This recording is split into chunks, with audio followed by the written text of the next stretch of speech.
Hello and welcome once again to Talking Pictures Podcast. I'm your host David and joined with me as always my co-host Brian. Brian, how are you today? What's your favourite episode of Secret Level? Secret Level? Probably the Unreal Tournament episode. Yeah, Unreal Tournament. You? Mega Man. Yeah, Mega Man was good. It was too short though.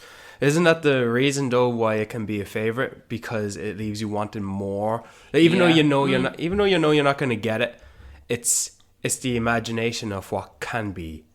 Yeah. And it sort of echoes Astro Boy, if you know the story or lore of Astro Boy, where a scientist creates a robot and that robot looks like a child. It was similar to that. It did leave me wanting more, and it was frustrating that it ended as if it was about to start. Yeah. But I think that's the reason why I loved it. It was probably my favourite. But Unreal Tournament, I like that as well. I couldn't say it might be in my top 5. It was a solid anthology, one and done type of episode. Yeah, you know, as were a lot of them, I think. Yeah. Yeah, I couldn't see a future in it unless you changed the characters. Yeah, a different story within the same world. I think the robot would serve best as a supporting character, whereas with Mega Man, I could see a future series with that on its own. But Brian, we're not here to talk about Secret Level today. Man, maybe we can do a bonus episode. Maybe. But we're here today instead for our 2024 wrap-up, which also just so happens to be our birthday. So happy birthday, Brian. 2nd year. David, it was your birthday just last week. I know, yeah. I synced them up, so it's my birthday and my Talking Pictures podcast birthday as well. So this is our wrap-up for 2024. Before we start, I just want to remind everyone to... if you're not already subscribed, make sure that you're subscribed to us on your favourite podcasting app of choice. Make sure that you're following us on all of our social media. And as well as that, just before we get things going, I just want to thank everyone that's listening. We really, really appreciate it. We wouldn't be doing this if people weren't listening. So, well, maybe we would actually. No, we would. We would. Yeah. We'd be talking. We've been doing it anyway. We just didn't have microphones. But it warms our heart to know that there are people out there listening and people are enjoying it. So if you're listening to this, if this is your first episode, if this is your 100th episode, if this is, you know, something that a friend showed you and said, listen to this, it's a bit of fun, then we really appreciate your time. Thank you so much. And we look forward to another year of this, and hopefully, you know, in our 2025 wrap up, there'll be even more people and lots of contributors and all that kind of stuff. So before we get into it, I just want to say thanks so much again for listening. So here, look, folks, I think a big round of applause for David here for hosting each and every episode released this year. Right? Woo! David, add in some audio claps. Yeah. Big applause. Well, I think we should add in an applause for you for, you know, contributing. You contributing every single week. You know, you're always throwing me off with that. You know, every time I ask you, it's like, how are you today, Brian? And you just come in with the most random thing ever, but you always come in with something. And you put in a lot of work with the trailer of the weeks and making sure you always have a recommendation. Like, it's an equal partnership. And you're always doing the TikToks. You do way more TikToks than I do. No, that's only self-inflicted. That's punishment. That's another thing as well. We had a good year of TikTok making. I think the something about this year is that it was definitely a year of growth. And I think that based on where we were this time last year, I'm very happy with the growth that we've had. And I look forward to that growth again in the next year, do you know, and expanding and hopefully finding more of an audience. We've more TikToks in the bank as well. We just need to start releasing them. And we just need to get better about that, yeah. And speaking of growth, I've been looking at the app. We've been getting a few single downloads per episode we have of someone just going through our list. Like, that's the best thing. That indicates a new listener. Yeah, that's the best thing I think about is having this as a kind of... It's timeless. Do you know, if you go and you're watching a movie and then you go back and look at the podcast, oh, Grant, I can listen to them talk about that review, or I can, you know, you don't have to listen to them all sequentially and they have to be in an order or anything like that. You know, it's you can listen to it whenever. So it's good to see kind of, when you're looking at the downloads and you see someone, oh, there's someone that's listened to this random episode, and then like another random episode is like, okay, someone's found the podcast, here's a new listener. And you can see that kind of grow, and sometimes you get big days and then days where there's nothing, but it's definitely, we are seeing the growth in it. So that's all down to you, the listener. But I don't sorry, keep interrupting. No, I know I don't know if you're gonna go into some of the stats in our downloads, but like I wasn't. But it's amazing that we do a classic movie in that of Home Alone, and it's one of our highest downloads. Which is great. But I think it's good to see that apart from our first episode, which I think will always be one of the top downloaded because people like to start at the start. Yes. But almost every other in our top 10 of downloads. Almost all of them are new episodes from this year. Exactly. So that shows that there is kind of that growth there. One of them's Arcane. One of them is Arcane. Who'da thunk It it? is interesting to see what gets big, what Yeah. resonates with people. And I thought Arcane wouldn't. I thought that would be a bit more niche. But, I'm happy to be wrong. Same here with me. Mm-hmm. I was even contemplating to you, David, should we even do Gladiator 2? Yeah, and then it ends up And being one of our it's in our top 10. I think it might be in our top 5. I don't know. 3, I think, actually. Gladiator 2 somehow just got an awful lot of downloads. Yeah. Yeah. But that doesn't actually equal to our downloads in that of our YouTube apps. Yeah, we have different stats and all for everything, but yeah, definitely seeing a bit of growth on both sides. And Do we have a little surprise every Sunday now? oh yes, forward? so that's another thing about this year was that we incorporated doing bonus episodes every other weekend. So that wasn't the case on our YouTube, but now we will be having our bonus episodes releasing every week on YouTube. So if you listen to us pretty much on YouTube as opposed to any traditional podcasting apps, keep an eye on our every Sunday, because we'll be uploading the new ones every other Sunday, and accordingly then we'll be going back with the back catalogue for the older episodes. So there'll be a bonus episode every week until we catch up, and then it'll be every 2 weeks. So if that's where you prefer to listen to your podcast, it's on YouTube. It's all going to be on YouTube as well. But Brian, we're going to talk about the year of 2024. Yeah, it was a good year, man. Good year for films. Yeah. Yeah. So we are going to go, and it's going to be similar to our year last year, where we do a wrap up of the films in different categories. We've added some new categories. A lot of them will be the same from last year. So rather than it being just a top 10 list, which we will do at the end, but there's a bit more room for discussion on different topics and stuff like that. So I kind of took a lot of, I took inspiration from Brett Goldstein's Films to Be Buried With, where he does a wrap up every year. I said that the same last year, just to be as transparent as possible. I did copy the idea from him to have it as a bit more of a topical and discussion on different genres and different styles of film. So as a non-Ted Lasso fan, I'm a fan of Shrinking. Yeah, Brett Goldstein, great guy, great podcast.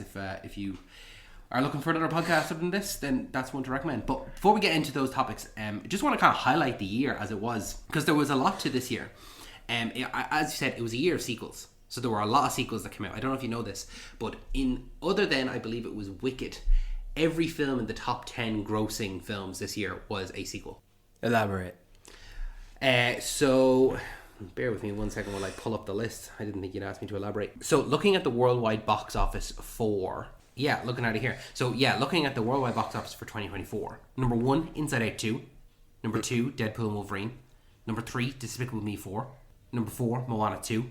Number 5, Dune Part 2. Number 6, Wicked. So that's the first one that's not a sequel.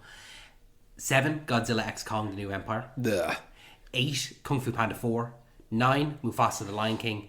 And number 10, Venom The Last Dance. I suppose you could make the argument for Mufasa, but it's based on an existing semantics, franchise. isn't it? Yeah, it's pretty cool. And then literally 11, 12, You didn't 13. really need to elaborate. I was just making conversation. Well, 11, 12, 13, 14, 15, 16 are all sequels as well. That's Gladiator 2, Beetlejuice, Bad Boys, Ride or Die, Kingdom of the Planet of the Apes, Twisters, Sonic the Hedgehog 3. It's not until 17 where it ends with Us as an original. Oh, that's not too bad. So it was a big year for sequels. And like that, there was a lot of different types of sequels as well. Type of sequels? Yeah. What do you mean? Like, as in, we had legacy sequels. We had both Ridley Scott and Tim Burton come back to direct a legacy sequel to something that had been rumored for years. Yeah, that's interesting. Both guys have been toying with the idea about coming back to do another one. Fans always wanted one. There's always a profile on Letterboxd. Like there was one on Gladiator with the Gladiator helmet. There was one on Beetlejuice 2 with that fan art of Michael Keaton, something covering his face. Yeah, that's always been there. And now look, it's out. We're making history. There was a lot of prequels as well, like we'd mentioned there. There were prequels for franchises like Mad Max, Alien, A Quiet Place. This is a good one now. You actually wrote this one. So we got a prequel for a franchise about two enemies, but it's an origin story of when they were young and first loved each other as brothers. Can you, the listener at home, figure those two out? Oh, well, Brian, tell us now what those two films are. Give the folks a second. Give them a second. Yeah. Pause if you need to. Play that ticking music. We got a prequel to a franchise about two enemies, but it's an origin story of when they were young and first loved each other as brothers. I got it. You got it? Yeah. Tell us. Transformers 1. And What? there's another one. Oh. There's two. We got two prequels. I don't know if you can call Pedro Pascal and Paul Mescal brothers because their ethnicities are different. Oh, Mufasa. Mufasa. Yeah. Transformers 1 was better. Yeah, Yeah. unarguably. I mean, we did an episode on one of them, not the other. So That says enough. we saw some interesting things about some superhero stuff. So we saw the end, essentially the end of the Sony Spider-Man villain universe. Right. And we saw Deadpool and Wolverine enter the MCU and effectively end the Fox universe. Yes. The first step of mutants entering into the MCU. Was it a universe with the Sony villains? Was it? I think it's maybe a collection of movies. I think maybe universe is being too generous to them. I can obviously see a DVD Box set, a box set of 6 the movies, yeah. together. They're all linked. you know- Ever so, like, oh yeah, they all have the common denominator of these characters are all linked to Spider-Man, but Spider-Man's not in any. And Man of Web's not a villain, but they still made it, and it's still just as bad as the other ones. Yeah. I guess it can qualify. We had 5 musical biopics. 5. And as a man who loves musical biopics, I'm sure you were delighted with that. I was delighted, and 2 of them caught me off guard. Yeah, definitely. And I think we'll talk about at least one of them. Definitely. Yeah, like I always knew that Kingsley Benadir was cast as Bob Marley. I knew that they were doing a biopic on him. Like you think about a musician in the Icon Hall of Fame, eventually Marley, yeah. you eventually get to Bob Marley. It's kind of like how I always think, isn't it mad how long it's taken for a Michael Jackson one? It hasn't even come out yet, but Yeah, I do think it's coming out next year. this year, 2025. There you go, still fresh in my mind. I knew James Mangold was working on a Bob Dylan one for ages, even before he directed Indiana Jones. I knew that for a while, and it was undated. And it was not always Edward Norton. It was originally going to be Doctor Strange. Oh, Benedict Cumberbatch. He was originally going to play that role, but he dropped out due to scheduling conflicts. But I knew it was coming, and it feels more lower tier indie type. But it's interesting. Like it was great to have the Amy Winehouse one back to back. That was a lower budget, shot and filmed in the UK Studio Canal, very self-contained. Like I would say it would be half the popularity in that of Rocket Man. Definitely. You know what I mean? Yeah, I wouldn't even say half. I'd say lesser than half. Yeah, like Rocket Man, Americans loved it. You know, still very much so a UK production. And what's not, people, us Irish want to claim Kneecap, you know, but that caught me off guard, as I'm sure it did you. Yeah. And as well with the Better Man. Yeah, Robbie I Williams. actually really enjoyed Better Man. I was surprised how much. I initially seen that trailer of him as a monkey, I was like, okay. I was a bit like, right, are we just doing gimmicks for gimmicks? But as the movie went on, I was like, no, this is actually great. This worked perfectly. Like it was irrelevant that he was a monkey. It was just kind of another way to. But how much more cheaper would it have been had they just contained that to, let's say, he sees himself as a monkey, so every time you just in the mirror or something. Mirror reflections. I think it was so that you don't make those direct comparisons from an actor to the actual Robbie Williams. I think he was trying to avoid the kind of comparisons of, like, say, Rami Malek to Freddie Mercury or It does stand out in a way. And funny, that's one movie we had where our lead character was a monkey, but we got another one. Yeah, we had a couple of monkey movies. We had Better Man, we had Kingdom of the Planet of the Apes, and we had Monkey Man. And we had Godzilla Kong as well. And Godzilla Kong, yeah, geez, there was a big year for monkeys. I completely forgot about that. Represent. And then finally we had, after 3 years of patience, we got both Arcane Season 2 and Squid Game Season 2.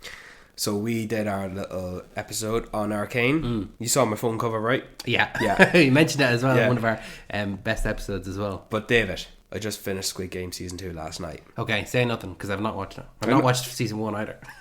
The most popular show in the world, haven't seen it. If there's anyone who is of the mindset where you watch Squid Game Season 1 and liked it, was on board the hype train and the popular train, saying it was the greatest thing of the time, and then maybe a year after, maybe even 2 years after, you thought, yeah, it was a thing of the time, you know, during real moment, and in and around COVID, and you might be thinking, it's not as great as I once thought, you know. Just same thing how someone might say Avatar wasn't that great, you know. Maybe someone might say Avatar 2 wasn't that great after the hype had died down. Well, I watched season 2, playing with the hypothetical idea of, well, let's see if I approach this with a mindset of, does it live up to it? Yeah.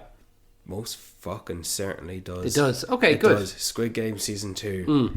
I'd happily do an episode when season 3 comes out and just do the whole series, because it looks like that's coming out June. Yeah, and it's going to be the final season. Yeah, and it feels right. It's the perfect narrative path for a second season. Yeah. Once you see where Squid Game season 1 ends. Yeah, I've heard that it's very much this season 2 is like a part 1 of a season, and season 3 will be the part 2. Like, it's a very continued story, you know, as opposed to season 1 could have ended right there and nothing else after. I'll acknowledge that, yeah. But it's mad that we waited 3 years for both of those shows. Well, yeah, when it comes to Squid Game, I know I've not seen it, but I do like the fact that it's, okay, you wait 3 years, but then you get season 2, and we're going to get season 3 within the year now. Do you know? So it's not too much of a wait. You'd rather wait that 3 years initially and get 2 good, solid seasons. But Arcane, I think waiting those 3 years, you were completely satisfied with how that went. I was satisfied. It leaves me wanting more, but I'm also satisfied. Good. But we won't delay any longer. We'll go into our categories. I didn't even plan to finish Squid Game season 2 last night. You just couldn't help yourself. I could not help myself. As soon as episode whatever ended, I am not waiting. I have to do more. Right, let's go into our categories. Brian, what was the scariest film for you of 2024? Smile 2. Smile 2, great choice. Tell me why. Listen to our episode. Talk about it, man. But you sat with me. You saw, how many times did I flinch? Yeah. A lot. It was a lot. You jumped a lot, yeah. I did jump a lot because they do such a great job to set you up to not have you expect the unexpected or to lure you in only to get you. And I get you. And it got me. Yeah. It was the scariest movie. It was the frighteningest one. It was one that got you. Yeah. Smile 2, it did the job. I'm not a fan of the overall story in that in the end there's nothing you can do. Yeah, you don't like when there's... I don't like it when... can't win. Yeah, I don't like my bad guys winning. Yeah. Unless you're supposed to be rooting for the bad guys. Well, then that's a bit of a different story. But I'm not rooting for that, whatever it is. I don't like that. So, it got me for frights and scares. But yeah. What about you? So, I have a couple of honorable mentions for a lot of these categories. Like, I was really kind of debating with a few. Oh, you're talking to me about parameters and range. Well, I'm not going to go in depth into them, but I just wanted to kind of highlight them as well. But I think this year was a great year for horror because we had the likes of Immaculate. We had good. First Omen. That was good. Nosferatu. That was good. In my runner-up position was Smile 2. But I had to give my number 1 to Longlegs. When did you watch it? I watched it at home. So I didn't watch it in the cinema. But you found it scary? Brian, I genuinely... it was so scary. I'm still scared of it. Really? Yeah, it was a film that genuinely frightened me. And it was the constant fear of it. I was afraid of the film, do you know, in that you'd see something out of the corner of your eye and you're like, oh my god, what was that, do you know, or the constant fear that something was in the room with you or something like that. There was at one point where Laura and I were watching it and it's towards the end and I saw something and I said, oh my god, did you see that? And she went, nope. She just announced nope, threw her head back, put the blanket over her eyes, and said, "Tell me when it's over." She couldn't watch it anymore. Was that when the cop opened the door? Something was happening outside, and then she ran away from the door. And as she ran, you see a fraction of a frame out the window, a dark figure. It was that, yeah. It was that exact one, yeah. I thought so. It was. I'm getting goosebumps talking about it, but it's. I've heard this described from other people, and it's like the film that it was shot on. It was cursed. It was evil film, and I felt that about the film. I really would recommend it. I've had bad dreams about this film, so I can't say really. It really scared me, but it's a great film, and I can't wait to go back and watch it again. It'll definitely be like a Halloween film for me. Yeah, I agree with you. I just don't think it's more terror than frightening horror. For jump scares, absolutely, you're right. Smile 2 is the best for that. Well, what you said was most scariest. To me, that's the scariest. But if you were to ask me what was, I'm going to tell you right now, that opening scene in Longlegs where the camera is positioned to mid height, and he's standing there. And I'm saying he before I announce who he is to those who don't know who we're talking about. No, don't even say who it is. Yeah, no, just keep it as it is. If you haven't seen it, I'd recommend. Could you recognize him apart? Yeah, but were you? I'm looking for it though. In the same. But were you shocked that it was still him?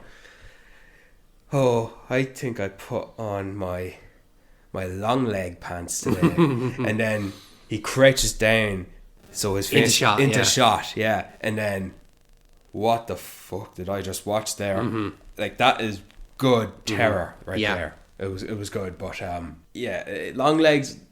Unfortunately, I don't think it's getting the. I think it might be forgotten as one of those movies that came out in 2024. Yeah. But you're right, David. This was actually a really good movie for. This was a good year for horrors. Yeah, I think so, definitely. Brian, what was a film or a performance that surprised you the most? So I picked two. You picked one for each, did you? Yeah. Yeah. So, as a performance that surprised me, I chose a performance because this is something I never thought I would have expected or seen in my life. And when I came to know of it, the time to watch it was nigh. I was nearby to watch it, and okay, I guess let's see how he does. And that is Eddie Redmayne playing the Jackal. Okay, yeah, I've not seen this one, so I can't speak on it. Flipping Newt Scamander.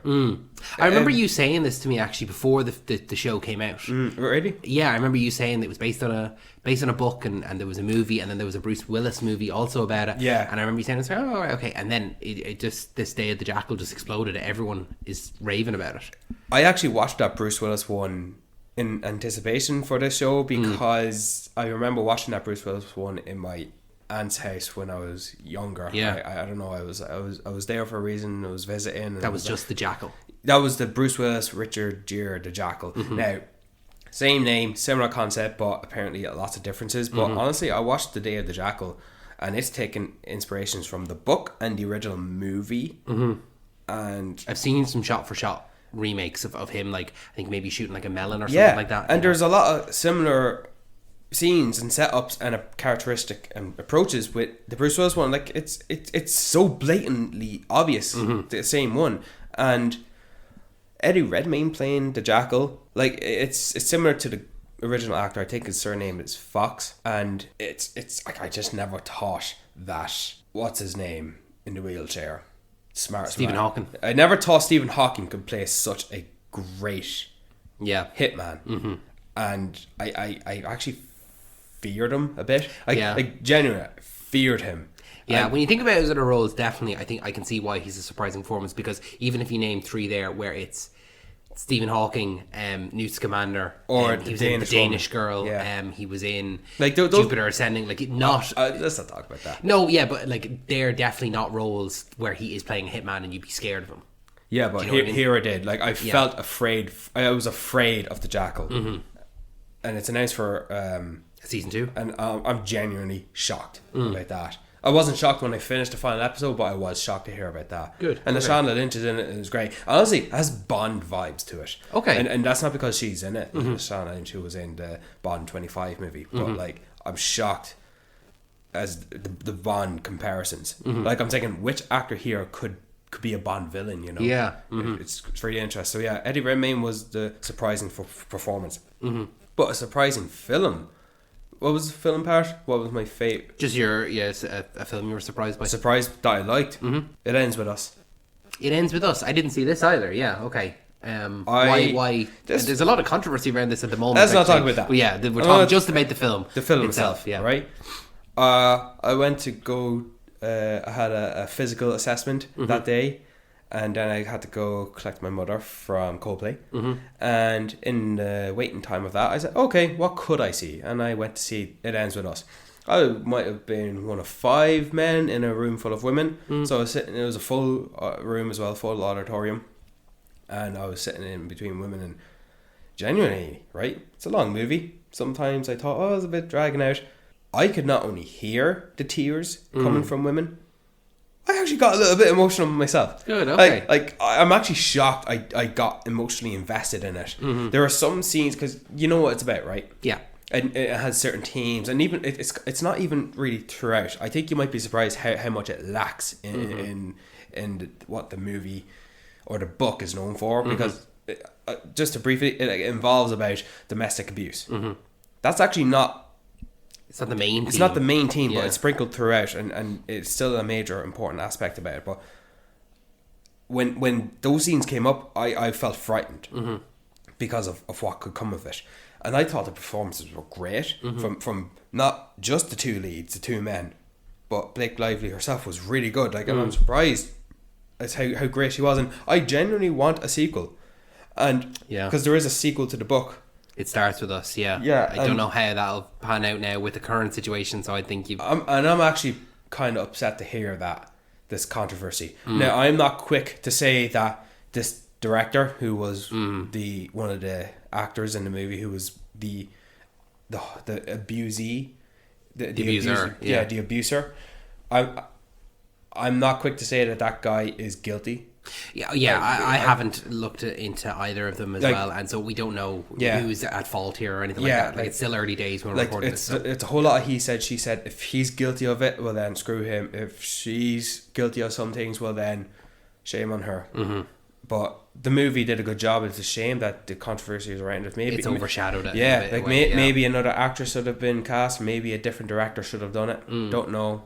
Maybe it shouldn't have been a director also playing that character. In maybe a position of power over her. But then again, that's to say. He did a great job.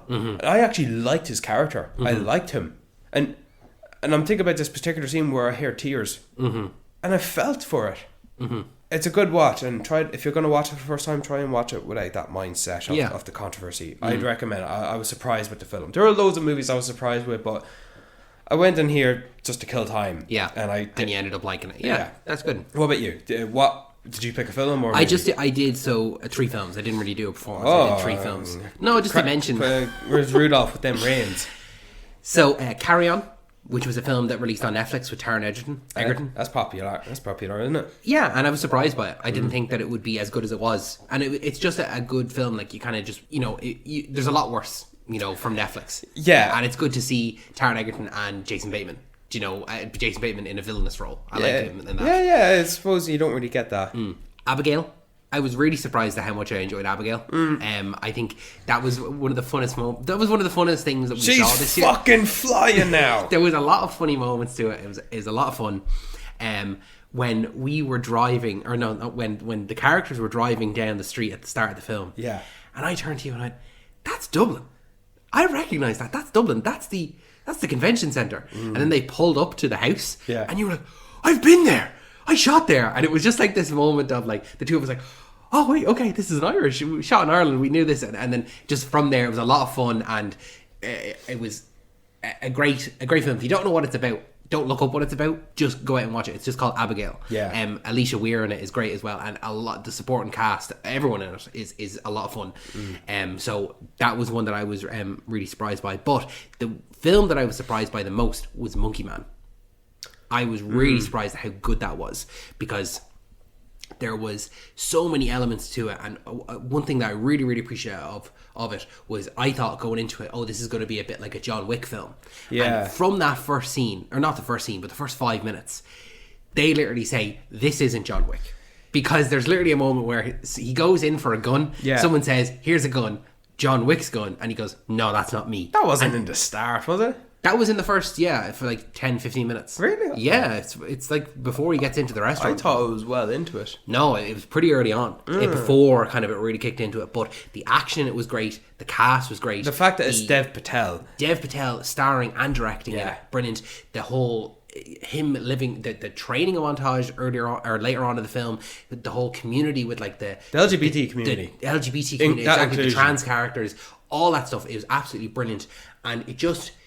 The choreography of the fights, it really, really surprised me at how good all of it was. Like, and the feel of the city is it in Mumbai? I'm pretty sure. Yeah, I think so. I think it's Mumbai. It might have been shot there, or I think it was shot somewhere else, but they said it was Mumbai or vice versa. But just all of it, every aspect of it was brilliant. Charlton Copley as well as like the wrestling promoter, he was Forgot he was in it. Yeah, it's a really, really just surprising film of how good every element of it was. So yeah. I think that was a great one. Brian, what was the funniest film that you saw this year?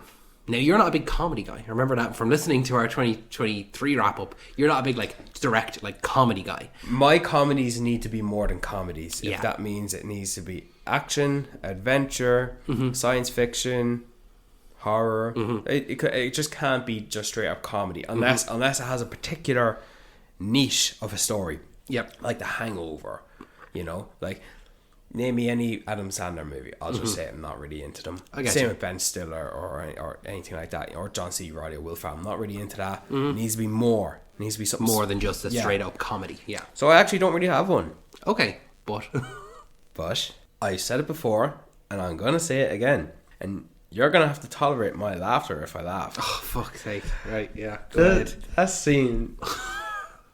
I've watched it a few times now. Say what the movie is.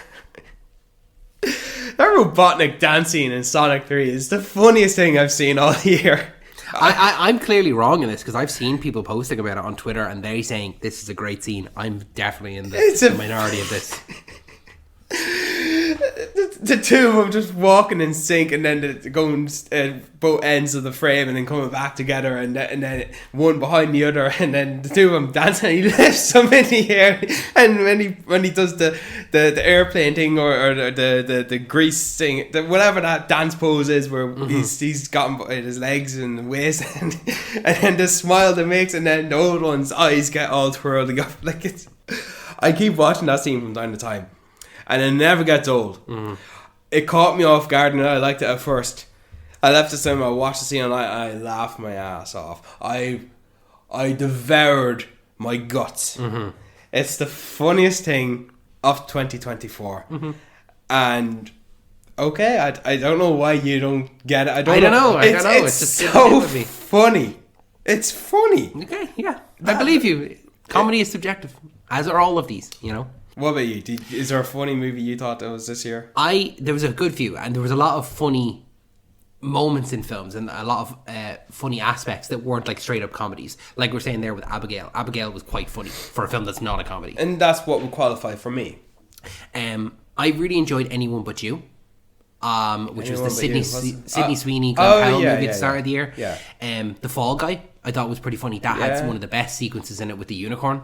With the drugs, that was hilarious. That was funny. Deadpool and Wolverine was very funny throughout. Yeah, see, these are comedies that you're mentioning that are not just straight up comedies. Yeah. Deadpool and Wolverine, that's a superhero movie. Fall Guy, that's an action movie. Abigail, that's a horror movie. I don't feel as though there were very many just straight up comedies this year. At least I didn't see. Oh no! Apparently, it's hard to do comedy now. But the funniest film I saw was Kneecap. I thought Kneecap was hilarious. There was so many times throughout the film that I was just sitting there with a big smile on my face. That was hilarious. That was really, really funny. Yeah. I couldn't even mention a whole lot of individual hilarious scenes other than when maybe he's being chased by the Orange Order. Yeah, see, that's the funny thing. If someone who's not familiar with the context, the two different sides of the Protestants and the Catholics, the North and the South, if let's say someone who's never even left America and has no education on Ireland or the UK or Northern Ireland and watches that, it's what's going on here? Yeah, they don't have the full context of why what's going on. And if they're watching it in cinema with an Irish crowd and one of the people's head just morphs into Jerry Adams. Who is that? Yeah. Someone's going who is that? What's that guy's face? It's unapologetically, Irish from a Northern Irish aspect, from a Northern Irish lens. Yeah. But there was just so many aspects of it that I was just grinning. I just thought it was so funny. It was throughout one of the funniest films. And I went into it not expecting much from Kneecap. Yeah. I'd never heard a Kneecap song or anything like that. So that could have nearly fit into one of my most surprising films as well. Someone could say, you're not a real fan because you didn't go to see Kneecap, or you didn't know Kneecap before the movie came out. And okay, fair enough, but now we do. Yeah. And because of the movie, we're more informed of them. Yeah. I'm genuinely actually surprised now that I didn't even consider that. Because you're right, it is probably the funniest movie this year, and a lot of people would not even think so. And I look forward to hopefully talking about it in our Oscar predictions, because it's shortlisted at the moment for Best International Feature Film. So hopefully it gets a nomination, because that would be brilliant. I'd love. These guys aren't even really actors. No, and do you know what? That was another thing. I nearly considered him for my. No, actually, I'll talk about him later. But the DJ Provy, I thought he was an actor. I genuinely was like, Which one was he? He's the guy who wears the balaclava. Oh, the teacher. teacher. And I was genuinely like, where have I seen him before? Where have I seen him? What have I seen him in before? Nothing. I've never seen him before. He's not an actor. He's literally the guy from the band. I had no idea. But, right, moving on. We're going to move into TV shows. Brian, what was your favourite returning TV show from this year? My favourite returning TV show. So this is a TV show that didn't have its first season. A show that came back this year. I have a close second, and then I have my favourite. Sure. My second favourite return TV show was Bad Sisters. Okay, yeah. I've not seen it yet, but... Solid, great season. Yeah, a lot of people have talked positively. Especially for a second season, like where you could go, what you could do, and what it did is well, it needed to be done to warrant seeing these characters again. Do you think there'll be a season 3? No, and maybe Or there's. would you welcome one? No. I'd welcome it, but You're not anticipating it, wanting. No, you know, like if they say Bad Sisters cancelled, I say it's not really cancelled because like season 1 ended without the intention of a second season in mind. In fact, it's based on a Belgium show. So there's a Belgium show called Clan. Right. Same concept, same characters and everything. Bad Sisters is the same. So much positive buzz around it. Sharon Horgan decided she was green light to write the second season and create the story for the second season, and she did that. Like, even in the credits it says season 2 story by Sharon Horn. Yeah, and it was great. And if that's the end of it, well, then that's the end of it. But if we get more, well, I'm happy to spend time with these sisters. And some familiar faces you'd recognize, and I just recommend something. I think you should get onto Bad Sisters, as I mentioned earlier. But no, Dave, I think you should know this. My favourite return TV show this year was Arcane. Yeah, I think there was no other choice for you, really, was there? No, it was always going to be Arcane. Arcane all the way. Yeah, Man. and if you want full in-depth reasoning as to why, we did a full episode on it, and it's a good episode. I highly recommend it as a listen. If you watched Arcane, listen to that episode. Absolutely. Like, and the fact that we've mentioned it to some of our friends as well and watching it, and they did. Yeah, like, that's great. And then they by default have recommended some other animated content on the likes of Netflix. So hopefully we'll look at. We're going to look at them soon. I'll have them saved on my list. Good. I have some. Then I have David. What returning TV shows are your favourite? So I had The Boys. The Boys is a good one, yeah. Yeah. I didn't think this season was the best season overall. You really enjoyed this season, but I still liked The Boys. Yeah. I had Star Wars: The Bad Batch. That came to a conclusion. I know that you're not a big animated Star Wars fan, but The Bad Batch was a great show. Were you happy with it? I was, yeah. Did it end in a way where you could see certain members of The Bad Batch again? Yes, definitely. Okay. Yeah. Not all of them, though. Not all of them. No, definitely not all of them. But which one's your favourite? I really liked Tech and Crosshair. Oh God, I don't know who. Yeah, I don't know why you asked. But like, I know which. There's a smart one. There's a robot one. There's the bulky one. There's a sniper, and then there's the leader. And then there's a female one as well. Yeah. So I'd say probably the smart one and the sniper one. Really? Yeah. What about the robot one, or the one who's like half machine?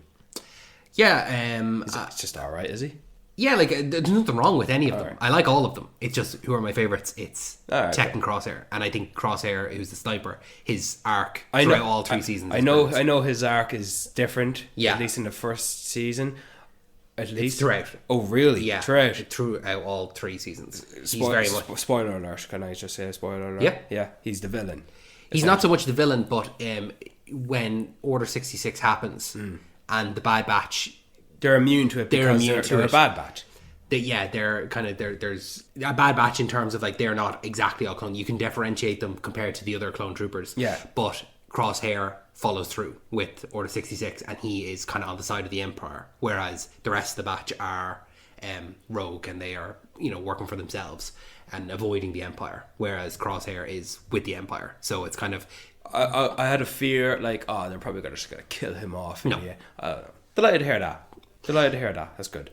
That wasn't my pick even, actually. Sorry, we got into that. I just like ensembles. Yeah. That follows with me. I love my ragtag ensembles. It's perfect for me. Yeah. Yeah, it actually is, yeah. Of all of them, of all of the animated shows, I'd say probably, the Bad Batch would be the one right up your alley. I think so. Superman and Lois, That was another one. That was kind of the end of the CW superhero shows. That came to an end as well, but that was a good returning show.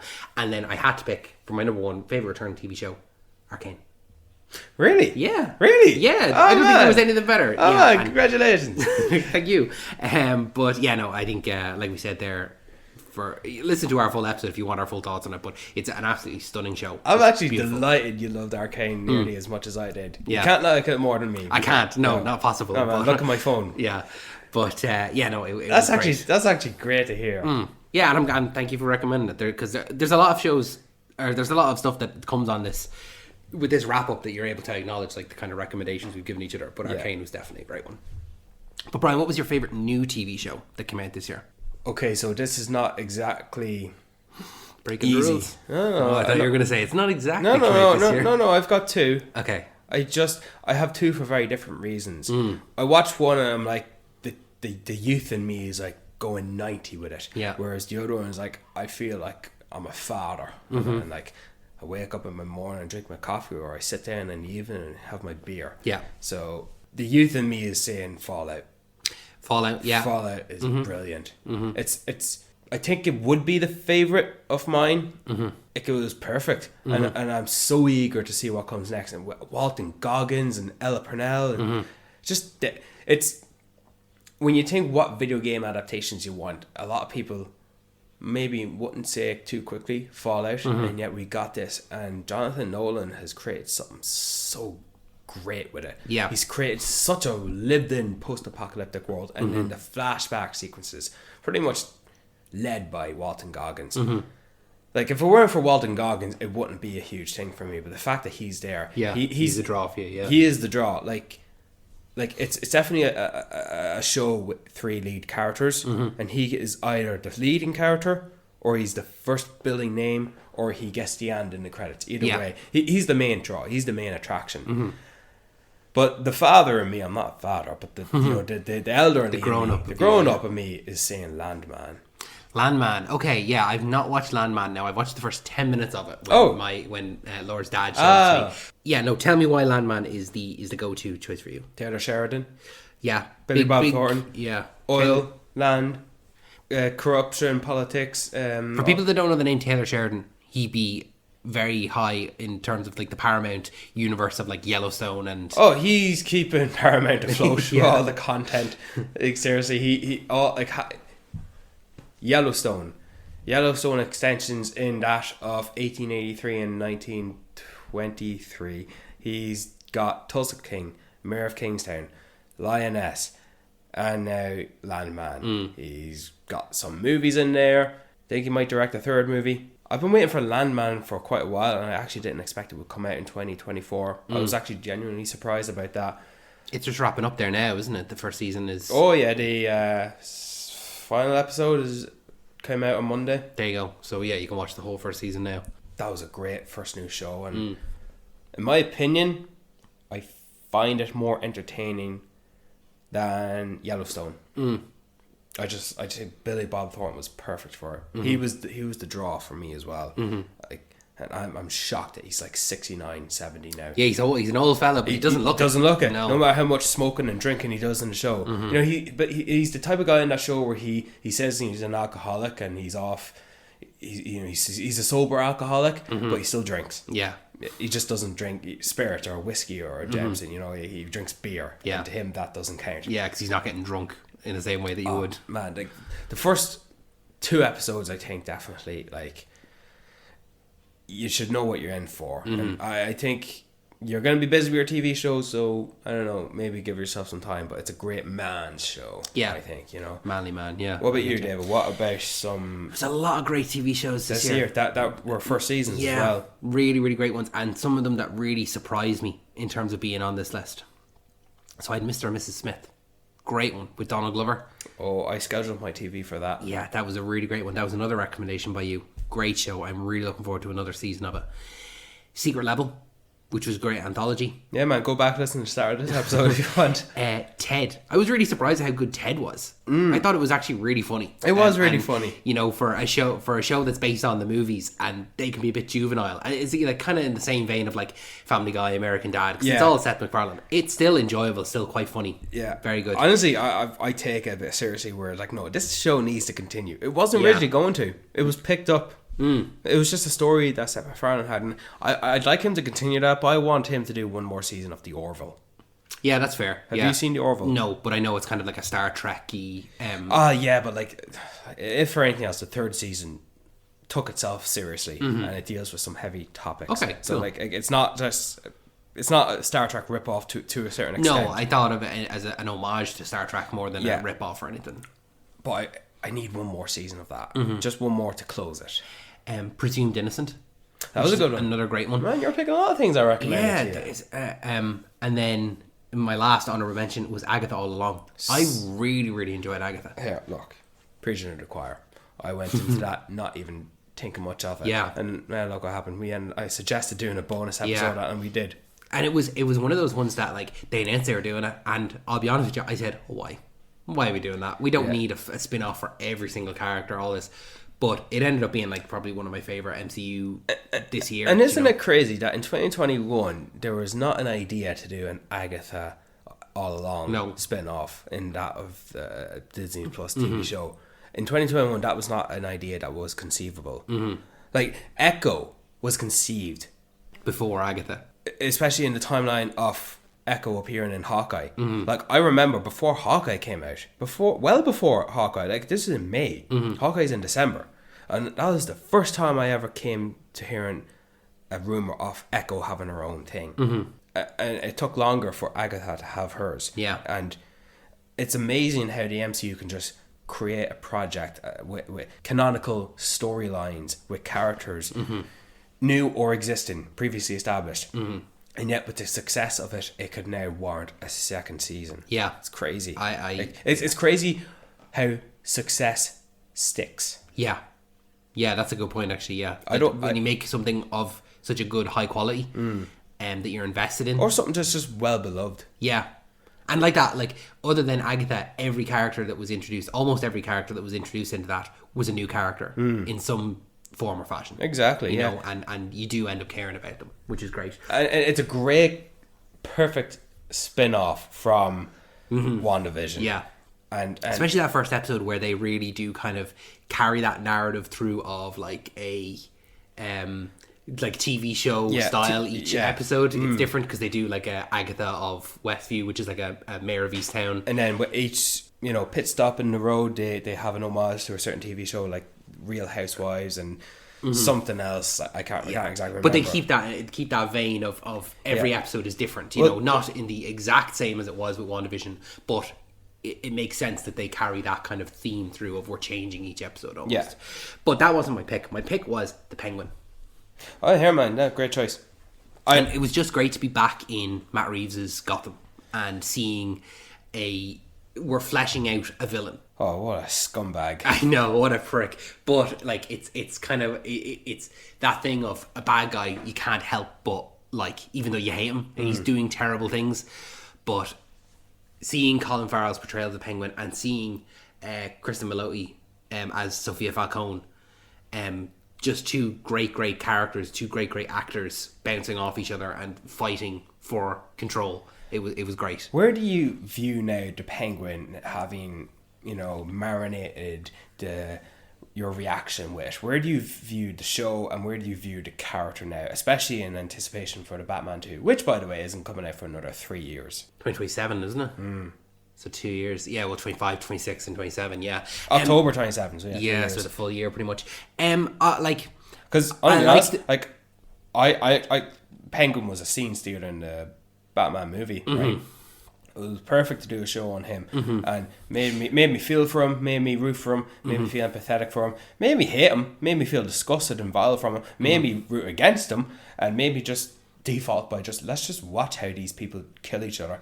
And now when I watch the Batman 2, I really do need a scene where Batman breaks some limbs I need Batman. He gets comeuppance for his actions in the show. To the point where it's almost humiliating. Yeah. Like he needs to be humiliated. And if that means Batman plummets the absolute bones out of him in front of an audience, and he's just left there winded and wounded and in such pain that he's even more crippled by the end of the movie. Because hanging upside down from one leg or something like that. Yeah, or just he's in the middle of giving a speech or something like that because he's probably getting into politics now. Yeah. And then Batman just gets in there and he just humiliates the shit out of him by beating him up. And I just need that. I think as a show, it's great to use that as a vehicle to propel the story for the Penguin. To come into the Batman 2, obviously we haven't seen it yet, it hasn't been fully written yet. Don't even know who the villain is or what the story is about or but whatnot. I hope that Oz has the same limited capacity as he did in the first film, where he has a 5 or 6 scenes. few limited scenes, but him as a character has progressed beyond being the nightclub owner. Yeah. Now we've had this show, we see he's become a crime lord, and now He's wearing a as we- monocle and he's going, "Wah, wah, wah, I'm the Penguin." I'm the Penguin. As we go into the Batman Part 2, he will have progressed, and I'm hopefully, like you want that. I'm hopefully, I'm looking forward, or I hope that there's a scene of Batman saying something along the lines of, "You've come up in the world since I last saw you," Yeah. and him being able to then say, "Yeah, I got into this, got into that," brushing it off, Yeah. and for us knowing, we know what the context of all that was. Yeah, him brushing off. Yeah, that wasn't too hard. It wasn't too big of a deal. Yet those who have the insight, nah, we know how deep this goes. We know he's a brother killer. We know he's a mother imprisoner. Yeah. Like, seriously, comeuppance is what he needs. Yeah, and so I think it was very smart to expand upon him here with his own show that is a great show everyone has enjoyed, and that way we don't need to focus on that in part 2, that Oz can continue to be a secondary, Oh, absolutely. Don't not even villain but antagonistic force. just leave him like in a limited capacity, an opposing force. Yeah. That's what he needs to be. He needs to be the villain that's always there. Do you know what he needs to be? He needs to be what Scarecrow was in Christopher Yes. Nolan's Great movies. shout. With, Yes. with more screen time. Scarecrow became much more limited in his screen time, but keep Penguin to a certain level, and that would be brilliant. Yeah. Speaking of TV shows, Colin Farrell had another TV show where he was the lead character in Sugar. I didn't see Sugar. I wouldn't quickly recommend it. Like it's of a certain style, and I watched it with a bit high. Even then again, I wasn't really interested. But then again, there's I don't know. Try and avoid social media with it because I'll just say about that because it's a show that appears to be one thing and it still is one thing, even though something is revealed. Yeah. Do you Okay. know? And I'll leave it at that. I wouldn't really recommend it. Yeah, I okay. kind of don't want to. I've never heard you say anything about it, so that's my first hearing of it. Before we move back into movies, do you want to go through some of the TV shows that ended? Well, I thank you for bringing that up, David, because I do have something. Didn't want you to forget. So there's obviously at the end of as the years go on, TV shows will come to an end, whether that be cancelling or they get their finale or whatever it is. But it's important to kind of look back on some of the shows that have ended. So you want to go through it's almost like a in memoriam section, but for TV shows. But go through them there. Well, we had a few cancellations. Yeah. It's unfortunate that Chucky. Yeah, R.I.P. Chucky. Yeah, I really enjoyed Chucky. Chucky's like a guilty pleasure franchise. For me. And the fact that sci-fi could just end it, now the third season wasn't good. Third season, it started to do things where I was like, this is just getting a bit much, and then I had to kind of take a step back and I go, well, you're watching a show about a possessed doll, I was nearly saying to myself, relax, don't take it so seriously. But it did venture into very much the supernatural element and going away from what the kind of roots were, I suppose, of just being the killer doll. Yeah. A show you did not watch out of range. I should not have committed to watching that. I should have held my tongue and not commit to watching a show that would not get a natural conclusion. And I'll not even get into that. Maybe we'll do a bonus episode this year. Maybe we already have. A show we both did watch in that of The Acolyte. Yeah. Where do you view that now? Now that it's on that, do you feel hurt? Do you feel wanting more? I feel like because full disclosure, Didn't like it. Yeah, I think that the Star Wars fandom is very fickle, isn't it? And what I hate the most, I think, about the Star Wars fandom is you'll have this section of it where people go, can we get away from the Skywalkers? Can we do anything away from the Skywalkers? And then you get a show that's set 100 years before, nothing to do with the Skywalkers whatsoever, and then immediately it's like, oh, this is crap. Do you know? And it's not even people giving it a chance. But David, it was not good. I enjoyed it. I think that, like... I thought it was crap. I thought it had some great choreography. There were some great episodes. There were some great characters I really enjoyed. There were consequences for characters. There was a mystery. Maybe the mystery wasn't the best. The mystery was pretty lackluster. The characters were good descriptions, but it didn't reward you in presenting them to their full capacity. Like it gave you hints and inklings and teases and tasters, but it didn't follow through. Consequences, you're right. I love me some consequences for multiple characters from multiple characters. Yeah. So there were a lot of aspects I liked. There were some aspects I didn't like, or that they weren't as fully fleshed out. But okay, what I will argue on this is some TV shows just need longer than a season.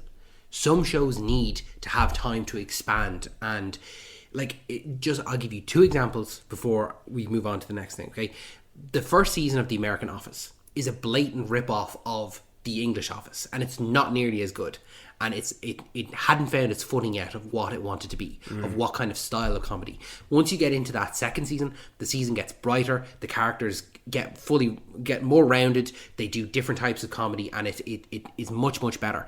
And I think the biggest example I can give you, and it was from this year, and I'm actually I'm ashamed I didn't bring this up in returning TV shows, because it's definitely a great season of television, and it was The Lord of the Rings, The Rings of Power. The second season is far and away better than the first season. But if that first season had just been Amazon had said, oh yeah, okay, cancel it, didn't get good reviews, cancel it, it would have been a joke, terrible.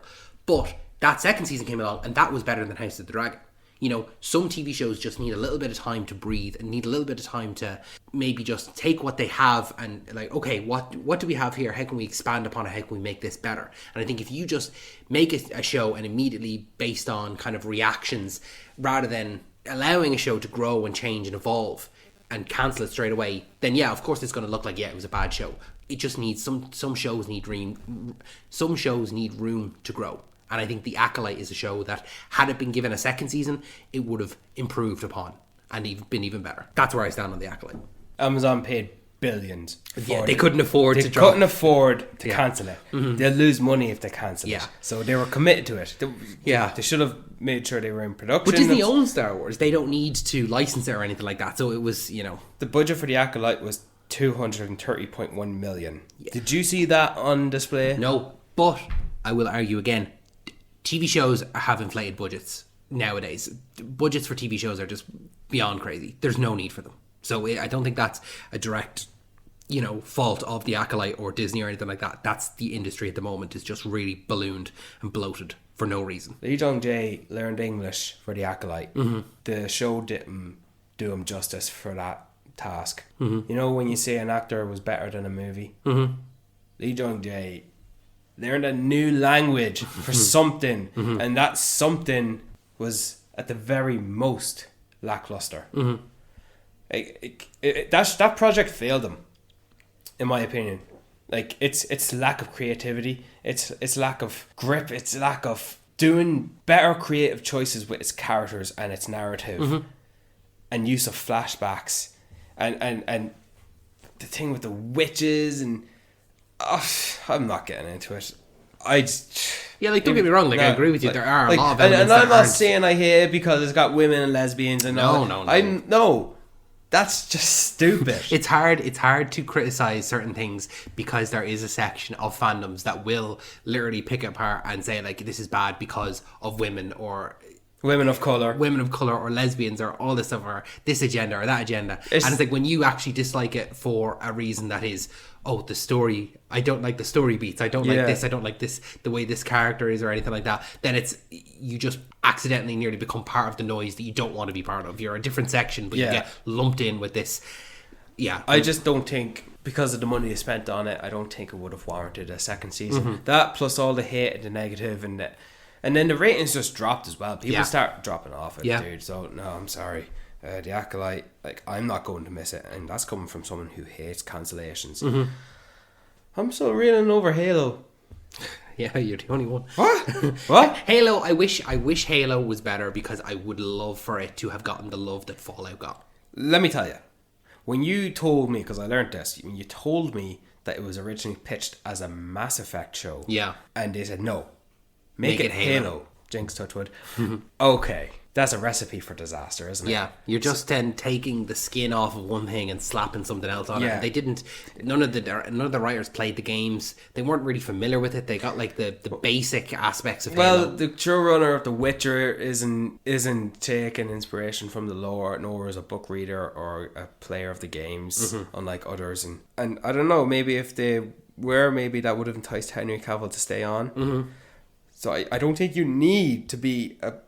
I think it definitely helps. Of course it helps, but it's like, I don't know, if it's in the end it doesn't matter. It's a shame because now it sort of ruins the possibility of having a good TV adaptation of Halo. Like, I could see another adaptation on the screen of Borderlands quicker than Halo. Yeah.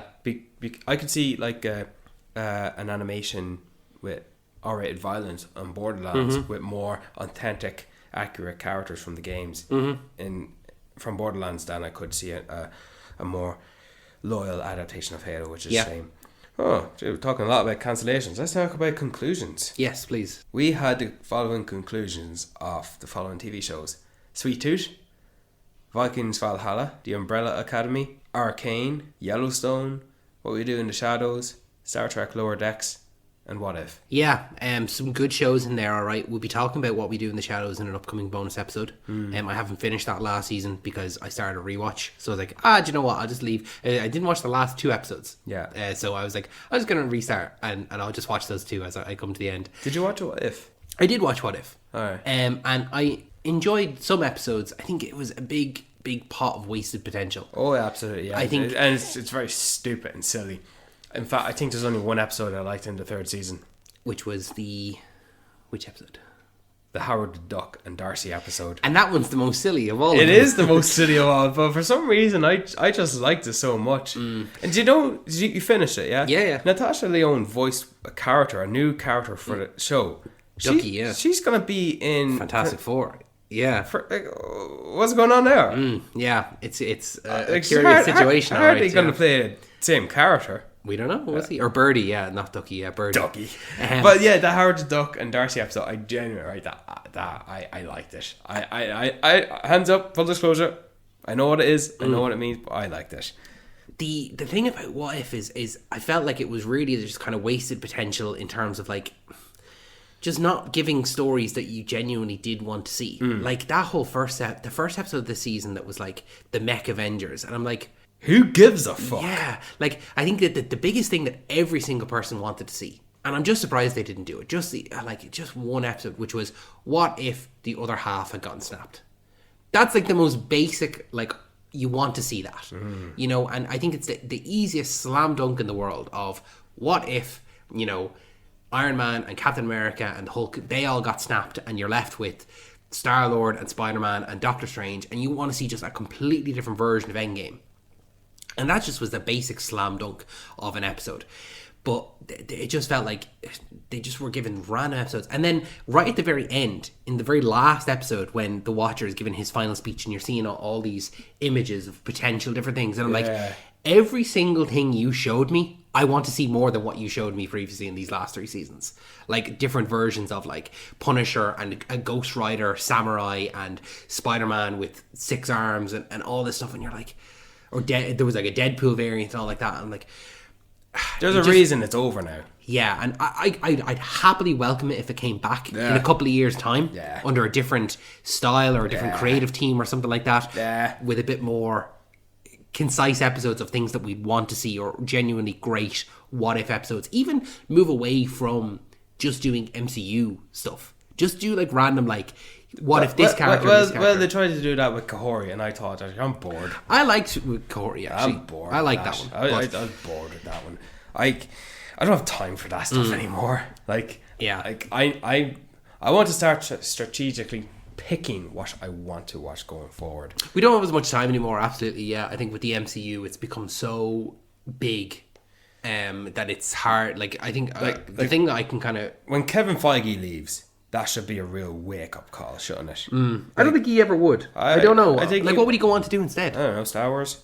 I don't know. I don't think he's got the love for Star Wars that he is for Marvel. I'd be surprised. He was trying to do a Star Wars movie. Trying to do it, yeah. But Oh, it's not anymore. No. Oh, for every 3 Star Wars projects that get announced, none of them get made. That's true. Yeah. But I think with Marvel, like, because there's so much of it now, like, it's so rare that, like, from Spider-Man No Way Home, everything that's come out since then, I've only watched it once. Bar Deadpool Wolverine. I watched that twice. Yeah. But everything else I've only watched once. Whereas Guardians 3 would be another one you could consider watching again. Yeah, no, I would watch everything again. But the thing is that, like, there's so much of it now. It's not like back in, you know, the days of, like, 2015, 2016, where it was very easy to just watch everything. Like, you just kind of watch a Marvel movie whenever. You know, it was easy because there's not as many of them where you do a marathon or whatever. But now there's so much of it. It's just not it's not viable. There's so much to watch now of everything. But yeah, Umbrella Academy was one you said there as well that I completely forgot that was one that concluded as well this year. we did a talk about that, and that was just nice reflection on the whole show, wasn't it? That was good, and I didn't even care how the show ended so much. Like, it was more. It was good to talk about the characters because I do like all of those characters. Yeah. And that was a good episode to discuss as well. Would you ever watch Sweet Tooth? I think that's. You recommended it. It's not one that I would really highly consider. Like, I think if I had, it's not on any of my lists right now, and I think that if I was interested, it would at least be on my watch list or something like that. But I'd recommend it. Yeah. back to movies, Brian. We're going to go to slightly the negative now. Would you have any more conclusions there before we go back to movies? No more conclusions. Aside from those that were just limited seasons, but they might get changed. Yeah. What was the biggest disappointment of 2024 for you? Oh, Halo getting cancelled, man. Halo. No. No, I said Halo getting cancelled. Yeah, well. No, sorry, I'll take that back. It's not a disappointment. It's just trying to get you riled up. Mm-hmm. Biggest disappointment. I was going to say Borderlands. Yeah. But that's more than a disappointment. That was a betrayal. Catastrophe. My biggest disappointment this year, well 2024, was The Acolyte. Really? Yeah. Okay. For the reasons that you've said, obviously, there before. Oh, I was looking forward to it. I was looking forward to the characters, the actors playing them. I was looking forward to the potential story, the session of it. Like, this is our first peek at what the time was Before. Yeah. The Jedi at the height of their power. And really, now I care nothing for it. Yeah. Okay. That was yeah. it was a big disappointment for The Acolyte. So, yeah. What about you? What disappointed you? I was See that, disappointed. David? I asked you. I appreciate it. I was disappointed by the likes of Argyle. That was just really bad. You sure? I think you're giving it some flowers by saying it's just a disappointment. Yeah, it's beyond a disappointment. Godzilla Kong. I won't pronounce the X because apparently you're not supposed to. Godzilla Kong was just like, That shouldn't have made that much money. The fact that made money more than Furiosa. That's pretty bad. That's a good representation of the stupidity of the human race, isn't it? But I just, like, the thing I was really disappointed by, and I didn't even realize I was disappointed by it until I was going back through the films that we watched this year. Ghostbusters Frozen Empire. Yeah. Just really forgettable. Like, I genuinely like, oh yeah, that was this year. Yeah. Just really, really, really forgettable. In all aspects. Like, it just was... It was a bloated cast of, like, you had the new cast as well as all of the old cast. And then you had new supporting cast as well. Kumail Nanjiani. You had so many characters introduced in this movie. They could have formulated their own team. Yeah, you could have had 2 movies of it because there's Kumail Nanjiani, there's Patton Oswalt, there's James A. Caster, and then all of the people from the previous movie as well as all of the original Ghostbusters as well as the kids. Your one, the secretary, the kids, everyone. The villain was not there. The villain came in the last 15 minutes. The villain can't walk through a door without turning his head to the side. Yeah, got the big antlers, isn't it? So it just was really disappointed by it, and it was like, especially after Ghostbusters Afterlife, which was great, and so this one just was a real like.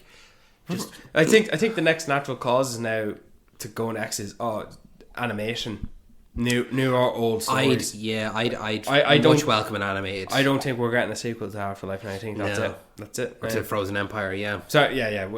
See what I mean? That's how forgettable it was. Yeah. But yeah, no, I think it just, I'm so surprised looking back at all the films, and I was like, oh yeah, that came out this year. Brian, what was a film that you wish you could see again for the first time? I can't remember if this was a hard decision, but when I thought of it, it was like, obviously, because of the hype, because of the waiting period of what is this going to look like? Deadpool and Wolverine.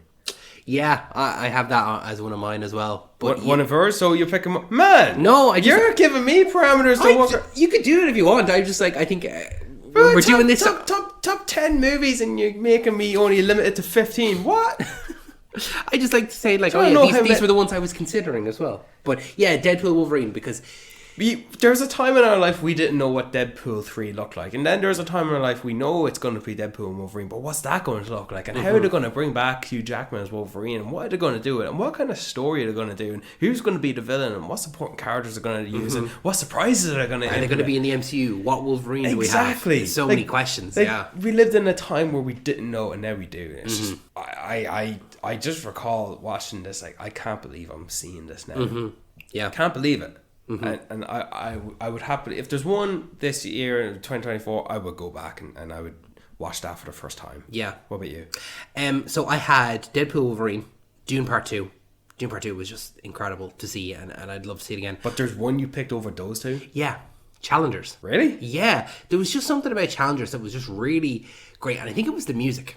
And some of the shots as well were just like, I'd love to just go in and see this, or if I could wipe my mind of it completely and like not anticipate or anything like that, and then someone sit me down and show it to me again. I think I just really love it. I'd actually probably love it more than how I had been anticipating it. Genuinely surprised. Yeah, I was surprised too. Like, and I think I'm surprised you picked it as something you'd want to see again for the first time. Like, if you loved it that much, if it's something that you want to give a shout out to, if it's one that you're surprised to, if it's on your top 10, I'm just surprised it's one that you would pick for the first time. That's like, really? Like, I'm surprised it's not even an IP that you've chosen.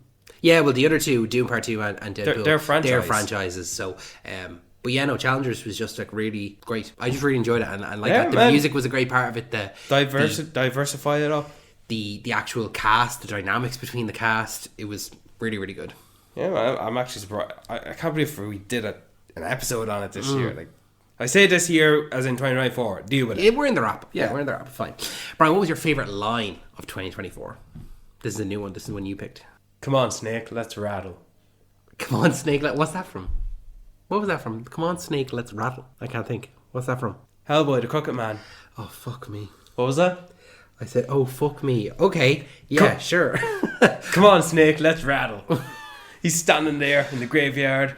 The Crooked Man is right next to him, but he can't cross the fence because it's a holy ground. And the Crooked Man is threatening him how he's going to kill all his loved ones, and he's going to kill Hellboy himself. And what's Hellboy going to do? He's standing there, non-threatening at all. Reaches over for his pistol, his big cannon-sized pistol. And as he reaches for that weapon, that pea shooter, motherfucking blaster. Come on, Snake, let's rattle. I tell you why I didn't recognise the line. Why? I was probably asleep. Probably asleep in the one of 15 times I fell asleep during that movie. It's a class line. It's a badass line. If you say so. I'm gonna put the lines in the edit, so like people will hear this now. So if you want to hear the Hellboy line, it's right now. Come on, Snake, let's rattle. It's a class line, David. Okay. What do you mean if I say it? I haven't heard it. I was asleep. If his weapon is called Snake, and if he implies his weapon can rattle as it shoots, or he defies his pulling up the trigger and blasting off the ground. I didn't know his gun was called Snake. That makes sense. He grabs his gun as he says it. I didn't realise. I thought that was just like a... you're doing a complete 180 on this now, aren't you? No, if you think that was the best line, then that's your decision. It's all subjective. It's my right decision. It is. Okay, sure. I had a couple. This was a tough one. This was a tough one. There were some great lines this year. Where's Rudolph with them reins? Right. Huh? Paul Atreides. I am Paul Muad'Dib Atreides, Duke of Arrakis. I am Paul Muad'Dib Atreides, Duke of Arrakis. That's it? No, that was one of my picks. Oh, because I think there's one better that Paul says. Which is what? Oh, my Dune. Or is it the when he says... Dune. Yeah, that's a great one. That's a great one. It's just one line. Yeah, well, Arrakis used to be called by in its own world, or its original language. Dune. Yeah, that's great. Dune. Zendaya in Challengers. You're 31, you got a better chance with a gun in your mouth. You're 31, you have a better shot with a handgun in your mouth. Oh, I couldn't possibly have remembered that. But I think that the funniest one is so out of pocket, so funny. Dan Stevens and Abigail.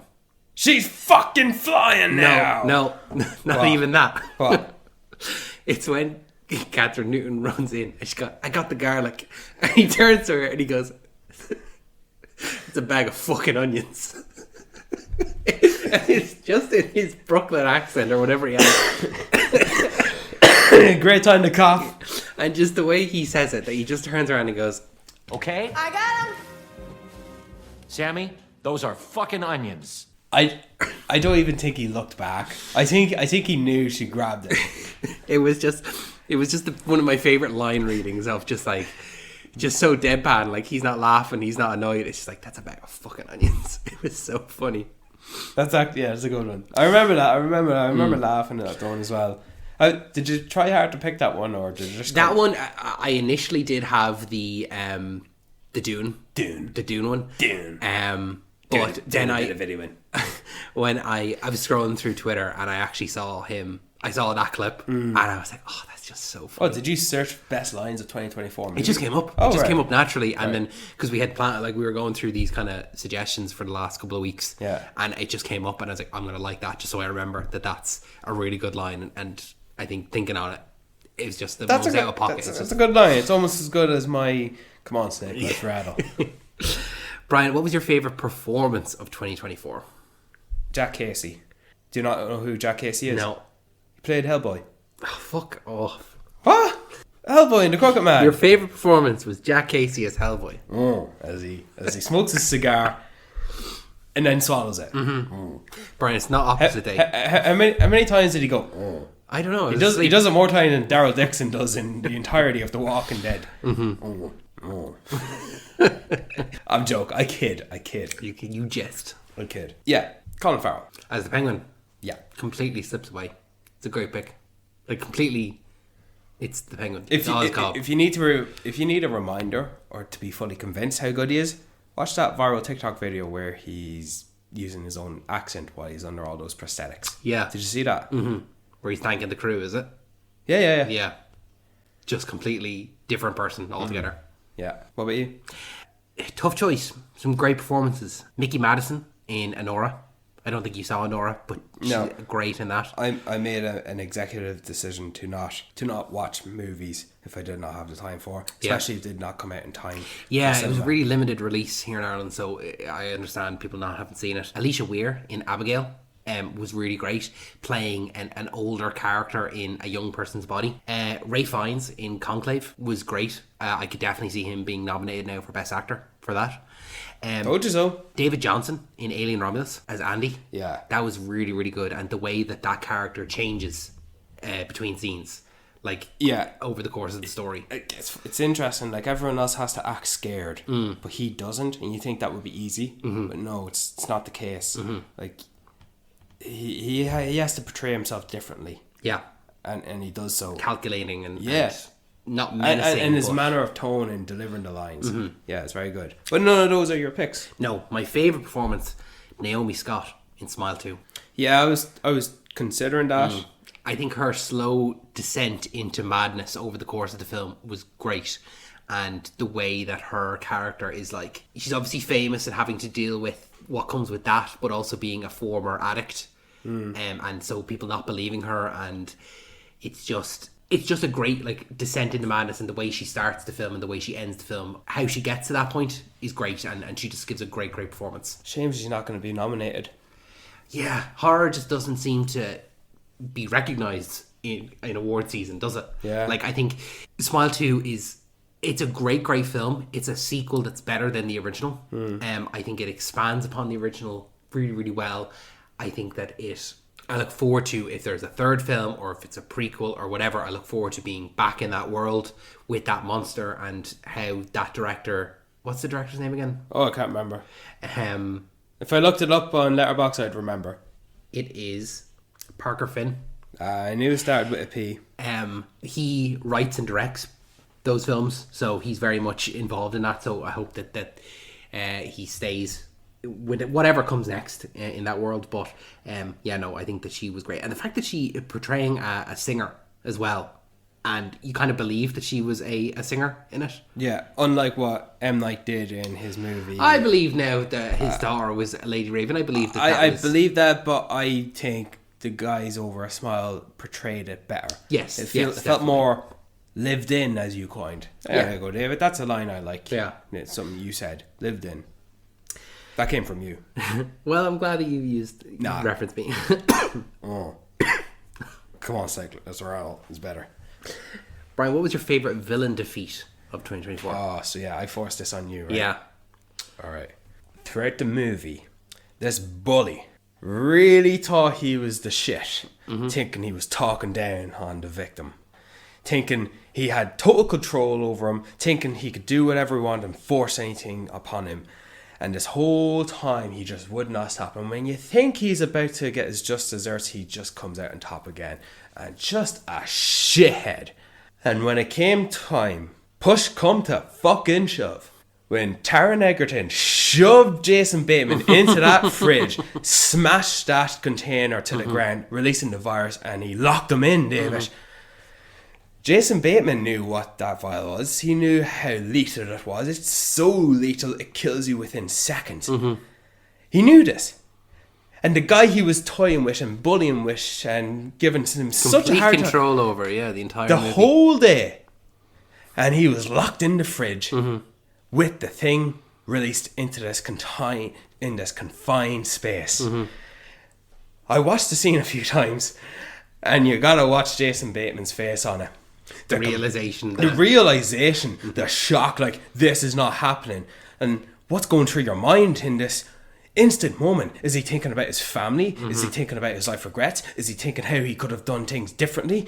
He's presented with this limited number of seconds of his final moments in life, thinking, I'm dead, what am I going to do? And he's just trying to shove open that door, and he shouts, Ethan.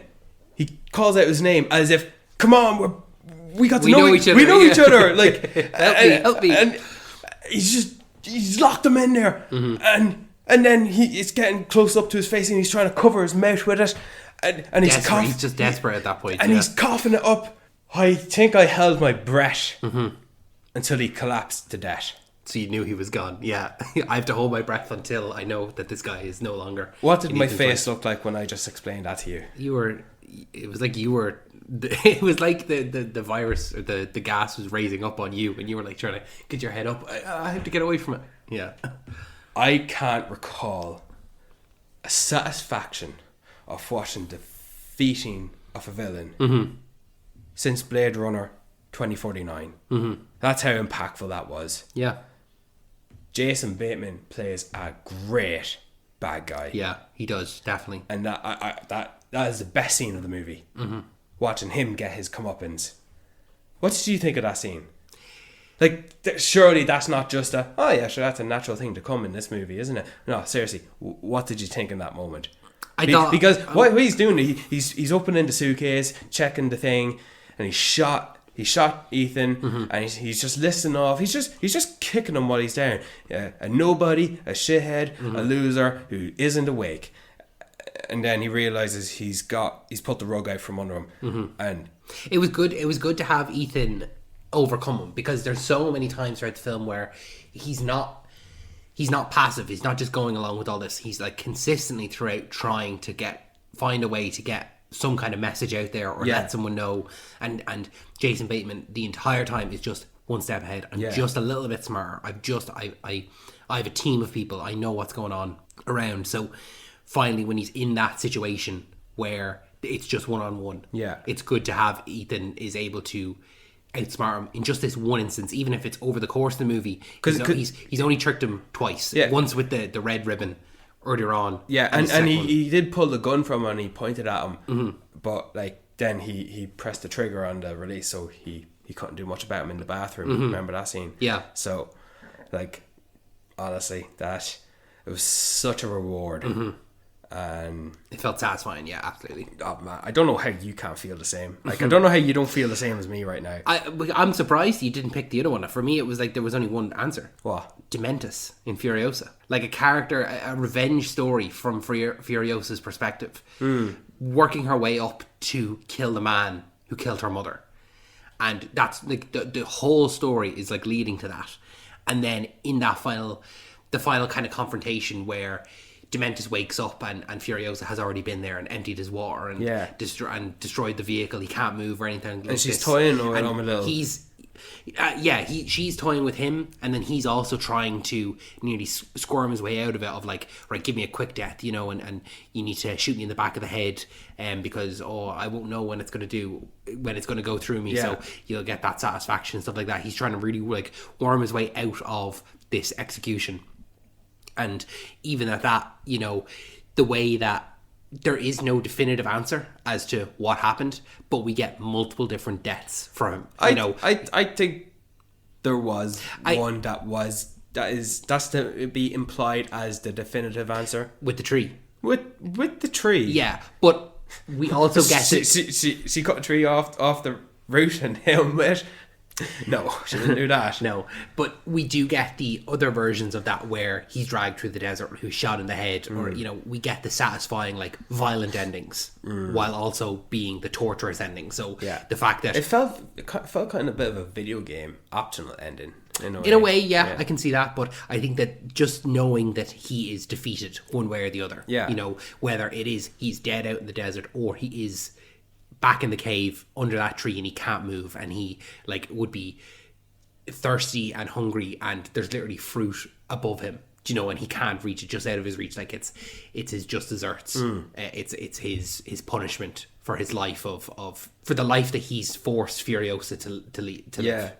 Honestly, I think everything about Nemesis is great. And I think everything he does in that movie, even if he's not on screen, all of it is better than that final scene that's supposed to be his death with the tree. I just think that tree is a little bit of a too much for me. Okay. It's just a little too much.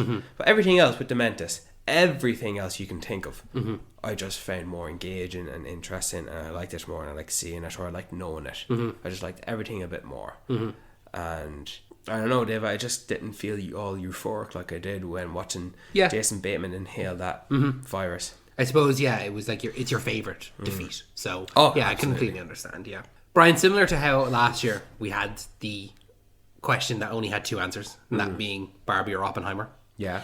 What was your favourite film set in the desert featuring Anya Taylor-Joy? Well, clearly it's Furiosa, isn't it? I suppose like I took it in two ways. Like, what is the better film and what is the better Anya Taylor-Joy performance? Because in the desert. In the desert. Because in Dune Part 2, she is there for a scene. She's in the desert. You know, she's in the desert for a scene. Like, I don't even think she has any lines of dialogue. But she does. Did she say it? Yeah, she speaks. Okay, yeah. So, but it's very, very limited. It's that one scene. That's it. I think it's going to be cool seeing Anya Taylor-Joy play a sister to what's his face, Timothée Chalamet. Yeah. Paul Atreides. I'm looking for. I like that casting. I'm very. She's actually probably because I don't expect to see Javier Bardem in the third one. I don't expect to see some characters at all, aside from the likes of Paul and the princess and Shawnee. So by default, the main draw I'm looking for now in Dune Messiah is Anya Taylor-Joy. Yeah, that's fair. I think she's set up to be a very interesting character.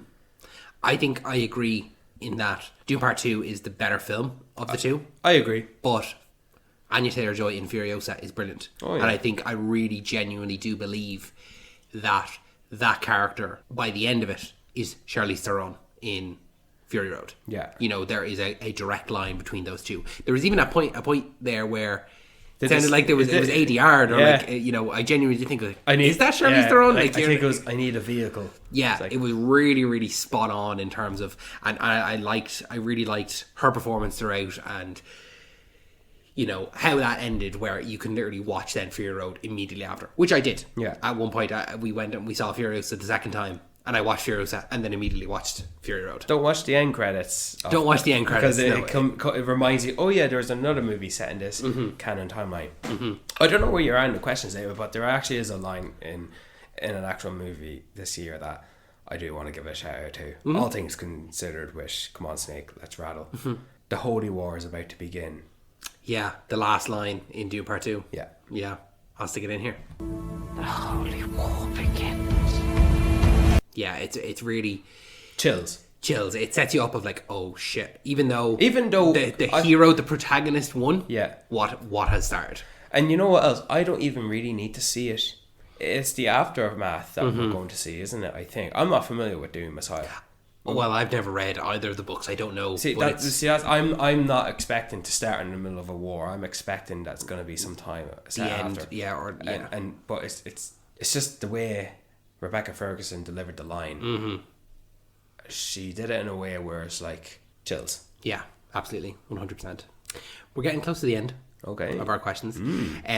So this is our dishonorable mention, aka the worst film of 2024. What was yours? You'd be surprised to know Madam Web actually isn't on here. No, for, I'm not surprised at all. for as much as people shit on it, I wouldn't consider it the worst because I had a good time. Oh, you would have I had a better enjoyed it. time if you were drunk. Exactly, and we've had a laugh about it, and we've gotten the good aspects out of it.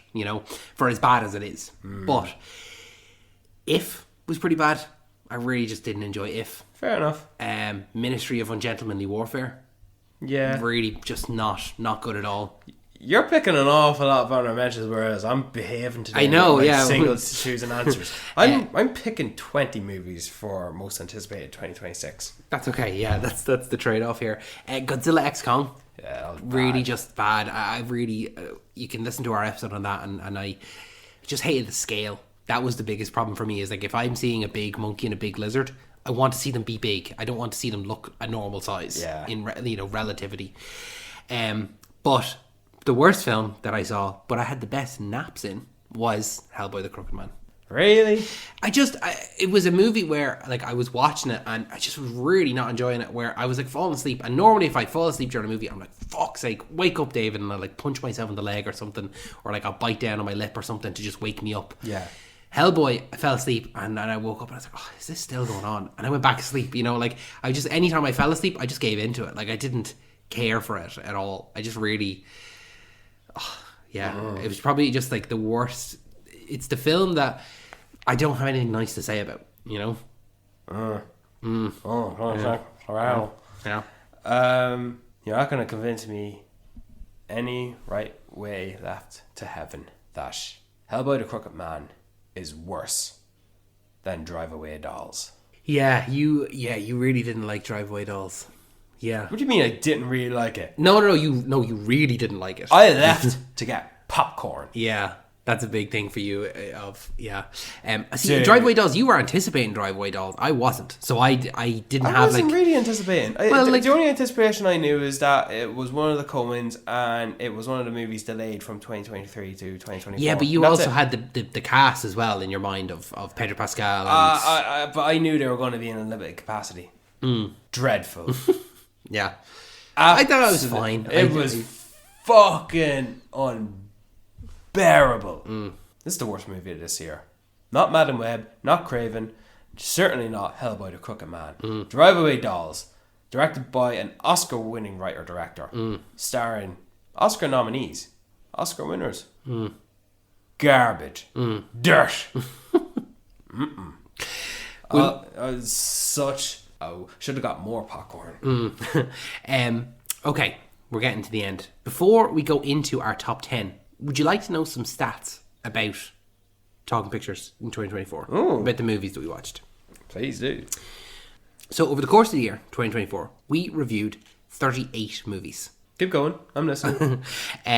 So in that, most of the films that we watched were action and adventure movies. There was 16 of those. Most of them were from the USA, 37 of them. 5 of them were from the UK, and all of them were in English. So we didn't do any foreign language films. So who was our most talked about actor and actress? Jack Casey. Hellboy. No. Do you think you can guess? No. No. So our most talked about actor, and this is very limited, okay? Comes with a little bit of a caveat, okay? Okay. Henry Cavill. 1, 2, yeah. with 3 movies. Oh, 3. Yeah. Let me find... Oh, yeah. So we talked about Funny it enough, in- the best one, he had the least amount of screen time. disagree. What do you mean? Well, we talked about him in Argo. Yeah. We talked about him in Deadpool and Wolverine, Yeah. where he had a small cameo. The least amount of screen time. That's the best one. No, because we talked about Man of Steel. Oh, we're trying to talk about 2024 movies. No, but take that Man of Steel out. The next best one is Deadpool. Yeah, of course, yeah. but you're also picking the Ministry of Anti Warfare. We didn't talk about that. Yeah, but like I thought, my mind went straight to that because we that's didn't. another movie he led, or at least it's the movie he led in a 2024 movie, because he was definitely not the lead in Argyle, but he was played up to be. What was he thinking, Matthew Vaughn? Yeah, real fall off from the Kingsman movies. Make Kingsman 3, and if you're casting someone great, put them in the credits. I bet you're regretting that you didn't do that with Pedro Pascal. Now look at him. He's the internet's daddy. And then our most talked about actress was Catherine O'Hara. Home Alone, Argyle, and is that it? Beetlejuice. In 3 movies as well. That's great. She was in a much bigger capacity in all 3 films. Yeah, she was. So than Henry Cavill. So she was our most talked about actress, was Catherine O'Hara. Can't wait to see her in the Last of Us season 2. Oh yeah, we'll be talking about her this upcoming year as well. Our most talked about director was Zack Snyder, but that was because we did Rebel Moon, Scargiver, and we did Man of Steel. Shit and chit. What did you say? Shit and shit? Yeah. Man of Steel. Oh, sorry. I thought you said Rebel Moon 1 and 2. No, we did Rebel Moon 1 in 2023 Yeah. and then Rebel Moon 2 in 2024. My mind just went straight to Rebel Moon. Yeah. No. No, absolutely. Man of Steel. Probably my favourite movie of his. It's my favourite movie of the DCEU. And yeah. That was something else we did this year. We did Man of Steel as a spotlight, and then we did a full DCEU retrospective, which was fun to... Well, I say fun. I went back and watched all of them again in service of the podcast. It was fun for me. Fun for you who didn't do it. Our highest average film on Letterboxd was Dune Part 2 with a 4.4 rating. Our lowest average review, this is just based on with Letterboxd stats. The lowest average film that we reviewed was Madam Web, which was a 1.5. The most popular film that we reviewed was again Dune Part 2. And our most obscure film that we did was Gassed Up, which was a film that we did in the summer, which was on Amazon Prime, which was a good bit of fun. That's interesting. Obscured. It's a bit of a shame, isn't it? Yeah, it's interesting. A movie like Madam Web gets more popular than Gassed Up. Yeah, something that is just objectively better. Yeah, just because it's got recognisable IP. And then the longest and the shortest films that we did. So the longest film again was Dune Part 2, and the shortest film we did was Immaculate. Was that very short? Was it? It was 89 minutes. Now, we did it in our triple bill of horror, so we Yeah. didn't have a dedicated review on it. But those are just some of the stats there. I thought those are interesting just to have a quick rundown of. But yeah, I look forward to seeing what kind of our stats look like at the end of 2025. But David. our last, what you've all been waiting for, our No. top 10. Oh no, have you more? Oh no, we've more. We've more, go for I'm it. surprised you never brought these up. David, are we missing a question? I took out some of the questions. Did you? Yeah. Oh, there's one I think you shouldn't have taken out because I have an answer for it. Well, I don't have an answer for it Oh, then. well, David, what's a movie you think people should give a second chance to? Oh, I forgot about that one. Yes. No, I do have that one. I completely skipped over that. My apologies. I'm going to say The Fall Guy. I think that was a movie that really came and went really, really quickly. I think that it was a lot of fun. Some good action scenes in it. Some good action sequences.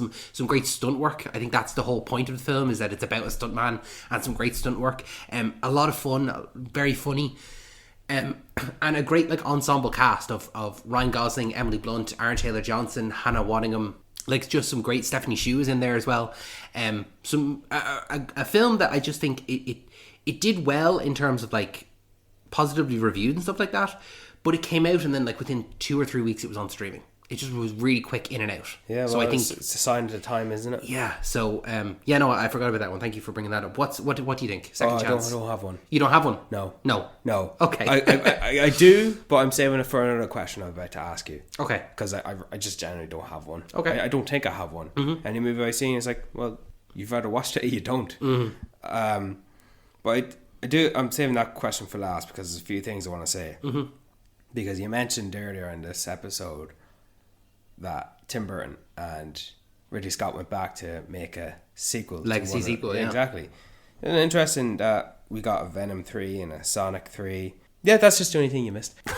but no, seriously, yeah, there is one more thing. And this is something I don't know if you forgot to do. But it's who did you enjoy watching this year? Who did I enjoy watching this year?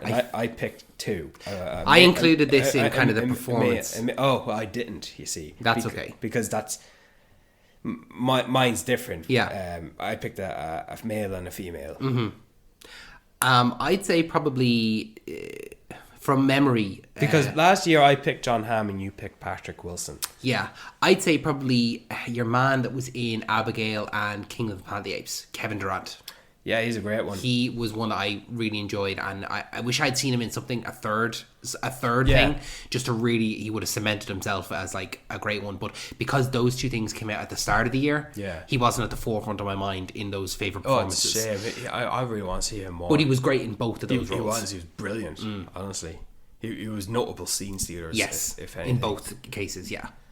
And the fact that in his second one with the Kingdom of the Planet of the Apes, Yeah. he's under complete CGI. Like, he is an ape. Yeah. You know, he's not Kevin Durant. He's the ape. He's Caesar. That is such a great villain for such limited screen time, wasn't it? Mm-hmm. He was really good. Mm-hmm. For me, I was thinking Dan Stevens because he was in Abigail, Godzilla Kong, and Cuckoo.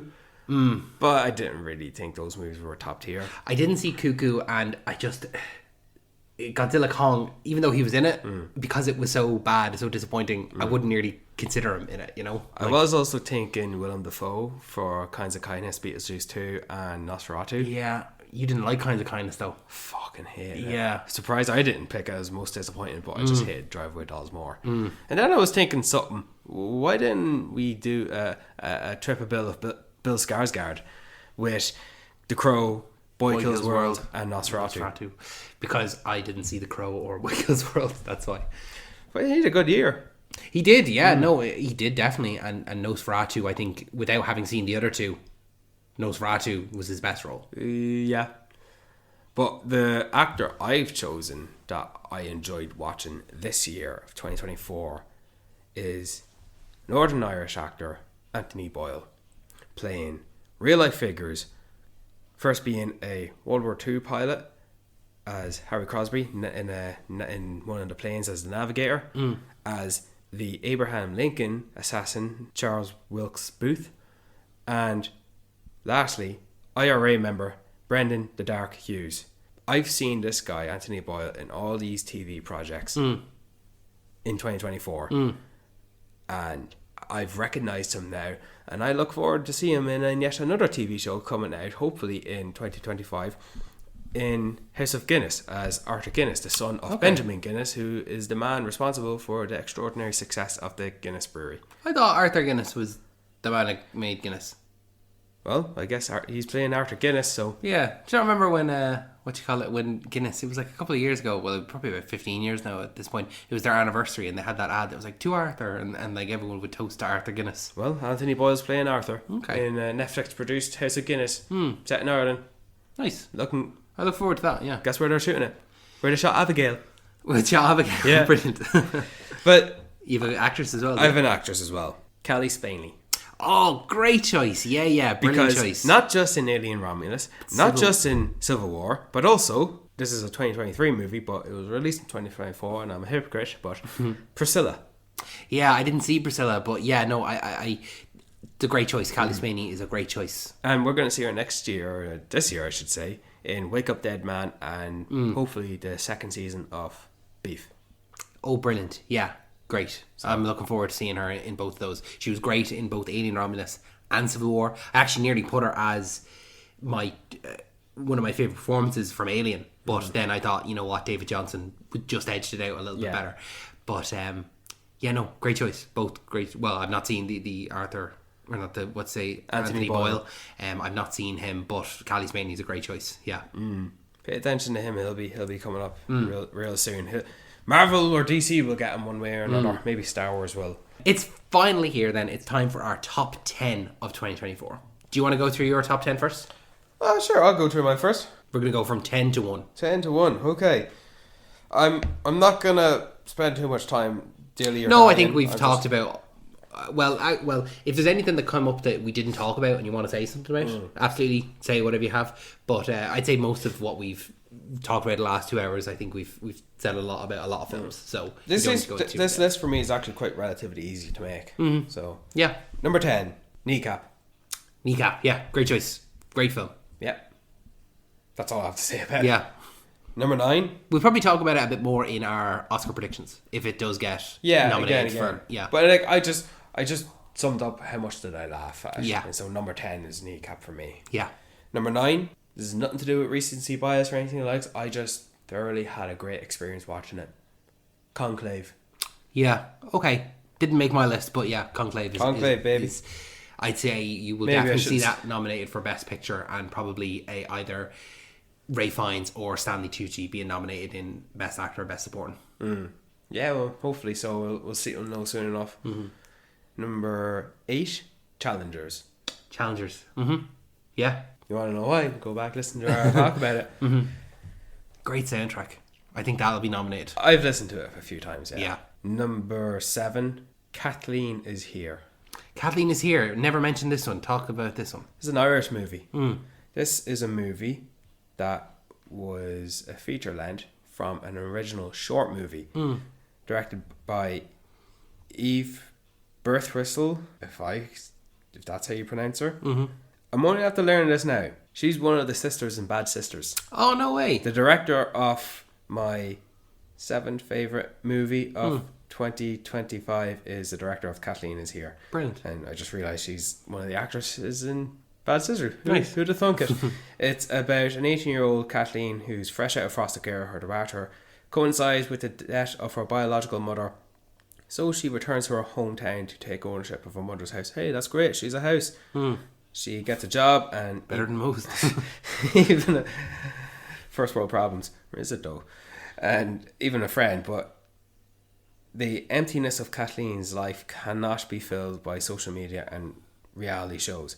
Alone and desperate for a mother figure, she sets out on a destructive path to find one. Stars Hazel Dupe, who I've proclaimed you gotta keep an eye out for her because she's gonna skyrocket. She's actually in a show I've previously mentioned a few times now, Say Nothing. Yes, yeah. She's great. You heard it here first, so keep an eye out for Hazel. And I thought Kathleen Is Here is a great digestible watch if you sought some entertainment from, what's that movie where Barry Keoghan dances naked? Saltburn. That's it. It's Saltburn Light. Kathleen Is Here is Saltburn Light. And I think you should watch it, David, if you haven't already, because 5 stars for me. Great. I think it was 5 stars. What did I give it? I gave it 4.5. Yeah, decent. As close to 5 as could be. More than decent, David. I just love this so much. So yeah, Kathleen Is Here. Number 6, Furiosa. Wow, I'm surprised it's so far down the list. Yeah, man. I loved it more in anticipating for it than I did actually watching Yeah. it because it could never live up to what I had in my mind. We said that in our Furiosa review, is that you had this at the top of your most anticipated of anything ever. For 2 years. It couldn't ever live up to what you... But I think that what's good about when we went to watch it, and you said it in that review, is I knew going into this, it couldn't ever live up to what I had already envisioned. I knew I had to a be disappointed. Yeah, well, no, I wasn't Well, disappointed. not disappointed, but you know, I just set your had the expectations. perfect movie in my head. That's Yeah. all. And well, yeah, so man, number 6, not bad. Yeah, I'm just surprised it's not higher. Yeah, but Oh well, continue. Let's see what's still to the come. next 5 movies. I thought were better. Yeah. Number 5. So these were the solid picks. They're like I definitely will not remove from my list. Number 5, Wild Robot. Wild Robot. This, okay, interesting. This is a great one. We didn't mention this. We should probably have had Best Animated, actually. We'll do that for next year. Best Animated. Screw that. Let's just do a bank episode on Wild Robot instead. Sure, yeah. What do you mean? Sure, yeah. It wasn't as Says high enough for about me. you, No, buddy. wasn't high With enough for mother me. and son relation. That explains a lot now. Nah, dude. Wild Robot. There's just something beauty about it. Honestly, it's the first time I feel like I can acknowledge DreamWorks is now in the same categorical race as Yeah. Pixar. The fact that they had Puss in Boots, The Last Wish, Yeah, last year. I only watched that recently. Yeah. I'm ashamed I didn't watch it in cinema. and then you have The Wild Robot. They are definitely moving into a different league now in terms of we are making great animation, like animation style, as well as great story. They're moving into a different, the Pixar league, I suppose. Yeah, you know, honestly, it feels like they're not an underling to Pixar now. They're- It's only 2 movies we're talking about, and I'm not talking about their pristine franchise like Shrek or How to Train Your Dragon or anything like that. I'm talking about just these 2 new breaths of life. Yeah. And Puss in Boots is a sequel. yeah, it's a sequel to a spin-off. Yeah, and it feels like it stands on its own. Yeah, absolutely. So it's just brilliant. And number 4, David, for me is Inside Out 2. Okay, yeah. Which I mean, okay, yeah. No, I'm surprised that if you like The Wild Robot so much that you put Inside Out 2 above it. Probably because of how it dealt with an anxiety attack. Mm-hmm. Yeah, Yeah. I think that's about it. Did you like that in Puss in Boots too? Fuck yeah, I did. Yeah. Yeah, but it's not a 2024 movie. That's true. Yeah, it's not. No, I was just curious. No, but yeah, no. That with Inside Out 2, that it's an expansion upon that first film and getting to see a different set of emotions and it's- more complex emotions. Like, for me, it's good to see the gang in an adventure together. Yes, But what's really great about it is that you can have, you know, with your elementary schools or your primary schools, and you can have, it's movie day. Mm-hmm. What's more education than watching Inside Out 2 and how it deals with anxiety? just putting it into words. Yeah, and It's simplifying the explanation and teaching of what anxiety means and what anxiety can do to you. It's brilliant. It's perfect in my opinion, and no other way around it. So number 3, top 3. oh, Oh, Hellboy, the Crooked Man. Number 3. Go on. Alien Romulus. Great choice. Yes, very good. Oh, that's a great choice. No, I'm just saying it's a great choice. What can I say? it's Some of them, when you say them, I'm like, oh, I'm surprised that's on there. I'm surprised that's higher than certain things. Yeah. That's why I'm saying it. But Alien Romulus, no, solid pick. Great choice. yeah. I don't know how I feel about them doing a sequel directly after it, though. You know, like they're doing a sequel to it, and it's going to be Kelly Spaney and David Johnson. Mm-hmm. I don't know. Look here, let's see what can come of it. Yeah. like I'm happy with it. Is it being, Fede Alvarez again? Yeah. Okay, good. And that's the key thing. I want him to do the thing, but okay, let's see what he can do. Let him do another Alien, and then we'll go on to the thing. Wish fulfillment. Mm-hmm. I'll manifest it. Any idea what number 2 could be? Let me look at my list to see what. I'm not giving you a chance. Okay, go for it. Number 2. Kingdom of the Planet of the Apes. Oh, so yeah. We should. I think I know what number 1 is then, but Kingdom of the Planet of the Apes, we didn't really talk on too much, but a great We did an episode on it. We did an episode on it, yeah, absolutely. But it's a great coming back to this world, and we're setting it, so far in the future that none of the original characters are there, but their legacy is still there. Or like there's, elements of the original Caesar. I think Wes Ball should do a Star Wars project. You want everyone to do a Star I Wars. think yeah. anyone who's been discovered to create such mainstream content, like John Watts was one, and now he's gone and done Skeleton Crew. Mm-hmm. Wes Ball, he's going to be doing a Legend of Zelda, but like what he did with the Kingdom of the Planet of the Apes, he went back to continue a trilogy when your biggest struggle was to create a world that is lived in, akin to the original Planet of the Apes films, and you're doing it without the best character ever created for the franchise in that of Caesar. Absolutely. And they still did it in flying cylinders. Noah is such a likable protagonist. I root for him every time he has an idea. And the side character, the orangutan. Man, yeah, that's it. Yeah, Orangutan. You got it. Was a great character of wisdom. We talked about Julius Caesar as the villain. Julius Caesar.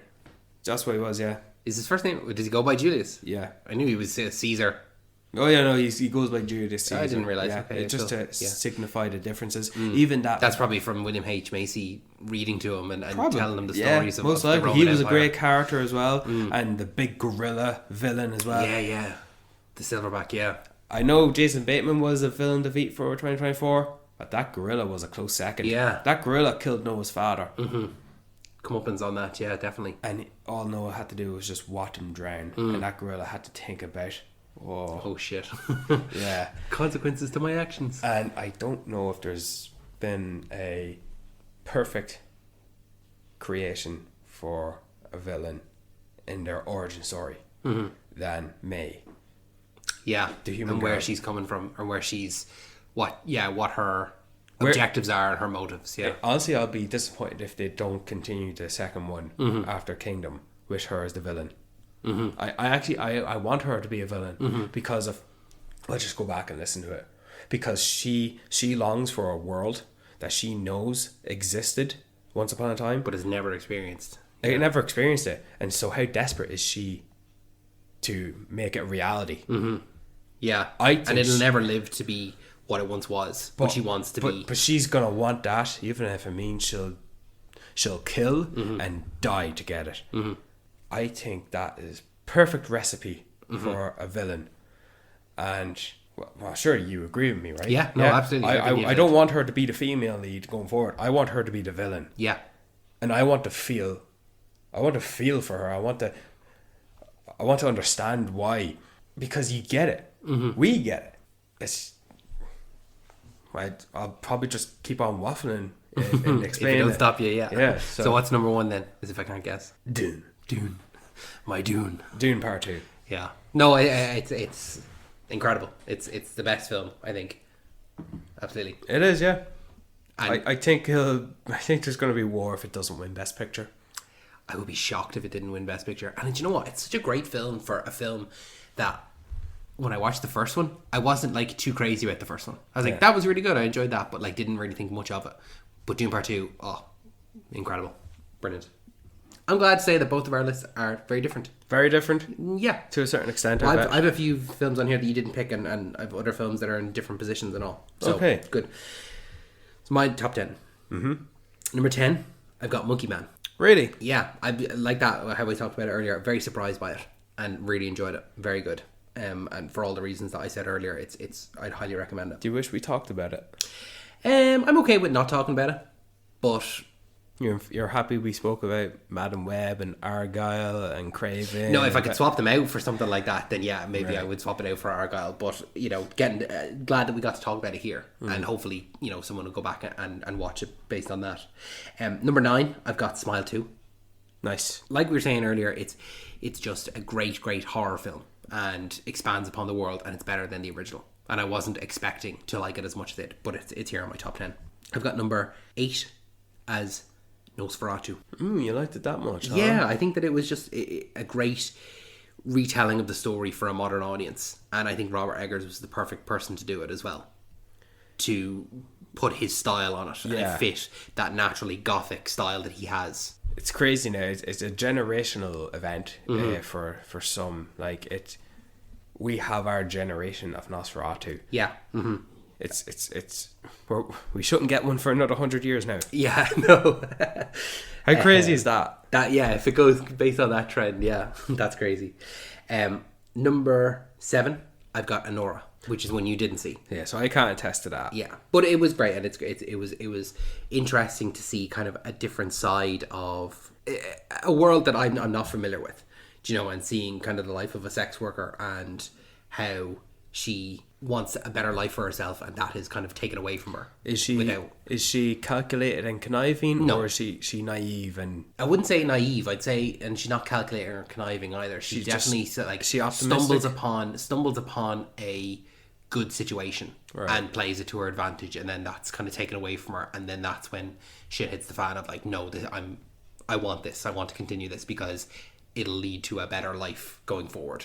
And kind of the social dynamics that it plays with of why she can't continue in that life. It's interesting. But it's a good film. A great performance. She's come away since Once Upon a Time in Hollywood and Scream 5. And Scream 5, yeah. No, I think I was reading somewhere that I think Sean Baker saw her in Scream 5 and wanted her then for Anora. Oh. So it was very much, he saw her in that, and that's where the role came from. Never knew Mikey could be a girl's name as well. Mickey, yeah. Is it Mickey? Mickey. Well, I pronounce it as Mickey. Mikey. Yeah. Mickey. Mikey. I'm not sure. We'll have to ask her. Mickey. Ring her up and ask her. Mickey is Mickey. Mickey. Mickey Mouse. Mikey. Mikey Madison. I don't know. We'll have Jinx to ask her. Touchwood. Ring her and ask her. That's twice, David. Number 6, I've got Kingdom of the Planet of the Apes. Number 6. Yeah. For all the reasons you looks said. like we know who the real fan is. Number 5, I had Longlegs. Don't skip over Well, Kingdom. you talked about it, Kingdom. I don't have anything else to say. We talked about it all in your top 10. But Oh, guess we know who the real fan is. So, Longlegs. Number 5 is Longlegs, and I think it's just because of how long it stayed with me and how long I've spent thinking about it afterwards. That's Genuinely why. surprised. Yeah. Because with Longlegs, I didn't mention this. I wasn't all for the supernatural element of it. I didn't dig it. No, I got it. I was fully invested in that world, and, Like and I liked her psychic abilities to think, to predict correctly. But I don't know, it's anything supernatural I just didn't dig. okay, Because it's being compared to Silence of the Lambs and yeah, it just depends. I suppose it's kind of like some movies. If you just don't get on board with it, then it can be a little jarring. Like the Black Phone. Do you remember that? It was kind of a little difficult for me to initially get on board with the supernatural funny element. thing, of that. I feel the opposite about that. Yeah, see, That's it's the interesting opposite for me. For some movies, you just need to be on board with it or not, and sometimes it can just take a little bit. So we're opposites on that. Even though I did get on board with it in Black Phone, it felt a little less natural than Longlegs did, because she's psychic. So then the other elements to it felt natural to it. Number 4, I had Challengers. Nice. And I think it's a great dynamic between three leads and the relationships between them and the score and the, like, for a game of tennis, as a sport that I've never watched or anything like that, I'm so invested in that game. In the end, it's just so good, and yeah, brilliant. Number 3, It's just crazy that your number 4 is my number 10. yeah, I think, well, that's the good thing about it, is that, you know, these can swap, and you'll see now some very, very different ones here. With number 3, I had Furiosa. I'm surprised it wasn't higher for you. You had that number 6. Wow. Furiosa, I just really dug. I just really enjoyed that world and the revenge story. I just was fully invested in her story and getting Dementis. That's just crazy. Because I was identifying as a Furiosa earlier this year. Yeah, You know, like, that was your pronouns, Furiosa. Yeah, but no, I just was really invested in that story, and I think it's a great like duology to watch. I was like so Furiosa and Mad Max. I was so invested that I wanted Yahya Abdul-Mateen II to play Praetorian Jack. Like that's how You were looking at literally all the casting announcements, the changes, every thing. single aspect. Yeah, of I even it. looked up who was playing Mad Max. It was the stunt double. Number 2, surprising entry for me. Genuinely, like if you had said this at the start of the year, I was like, no way. Kneecap. I genuinely really enjoyed Kneecap, and I was not expecting it at all. Really, really funny, great music, some brilliant acting. The 3 boys in it, none of them actors, all of them just the musicians from the band Kneecap, but all of them could genuinely be actors. Correction. Your number 4 is not my number 10. Your number 4 is my number 8 or 9, wasn't it? 7. 7. But 8. yeah, my number 8. 2 is your 8. number 10. 8. There goes my dyslexia again. Yeah, Kneecap. That's my number 10. And it's your number 2. Yeah, and like that, I'm really surprised it's my number 2. But just looking over all these, I'm like, yeah, just everything about Kneecap, like I couldn't fault it. Yeah, no, fair enough. It was a time of a watch. It was an entertainer. I acknowledge it's the funniest movie of the year. It's not the funniest scene. No. It's the funniest movie. And then number 1, obviously, Dune Part 2. I'm surprised you don't have Alien Romulus anywhere on that list. Alien Romulus, just everything else, I think, just stuck with me longer, and I just enjoyed more. Like Alien Romulus, I won't lie, right? So Enora and Nosferatu knocked out Alien Romulus and The Wild Robot. What knocked out Deadpool and Wolverine then? Deadpool and Wolverine was never on this top 10. Never. Yeah. Crazy. I just felt every other film was better than it. Isn't it crazy that neither of us had Deadpool and Wolverine? Yeah, for a movie that was both in our really highly anticipated Yeah. for last year. But I just felt like this was a stronger year for these other movies. Like this is a combination of our best and favourite, not one or the other, or not half and half. Like it's just a combination of Yeah. a mixture of everything else. And like we acknowledge it's well made and it's the best movie and it's an Oscar contender, but also where is it ranked in our favourite? And you know we just press the magic red button in our brains and it picks the list. Exactly. Yeah, for it us. formulates it for us. Yeah, Exactly. Yeah, Dune Part 2. Like I mean, maybe should have led with that. I know. Yeah. Well, I think it just was the best film that I saw, and I can't fault it. Like I watched it and it was immediately like, no, that was a 5-star film, and I don't normally give out a 5-star. 5 stars was like not only is it a perfect film, but it's also one of my favorite films. And so it very easily, very quickly went onto that list, you know. So I'm really, really excited to see what is it nominated for at the Oscars, and it should hopefully get a sweep. It cements Denis Villeneuve in that realm of Christopher Nolan. Like, they are on par with each other. They would like trade back and forth, you know, in terms of who is the better director. Yeah, who's had the most recent film. Because I said when Oppenheimer came out, oh no, Christopher Nolan's the better director, and then here comes Denis Villeneuve coming out with Dune Part 2, and no, he's the better director. Yeah. So now Christopher Nolan's gonna come out in 2026 with The Odyssey, and that's not even in my top 10 anticipated of that year, but I bet it'll be great. Yeah. So bring on Dune Messiah. Like, it's either one of them, isn't it now? It's either Nolan or Villeneuve. They're in the same race together, and everyone else is in their own lanes. Yeah. Isn't it? Mm-hmm. Has to be. I think so, yeah. I don't think Spielberg's in the same lane as Nolan or Villeneuve anymore. I think it's different. It's different. It's generational. It's generational, Yeah. It's in the same way that you'd like bounce back between like Steven Spielberg and Martin Scorsese. Do you know, of like very different, they do very different films, but they both do them very, very well. I could see Nolan and Villeneuve doing similar films or similar tones. Yeah, definitely more will be so, similar but tones. they can yeah, definitely, yeah. No, you're right. I was gonna argue, but no, you're right. But I don't know about you, but that brings a wrap to the 2024 wrap up and our birthday special.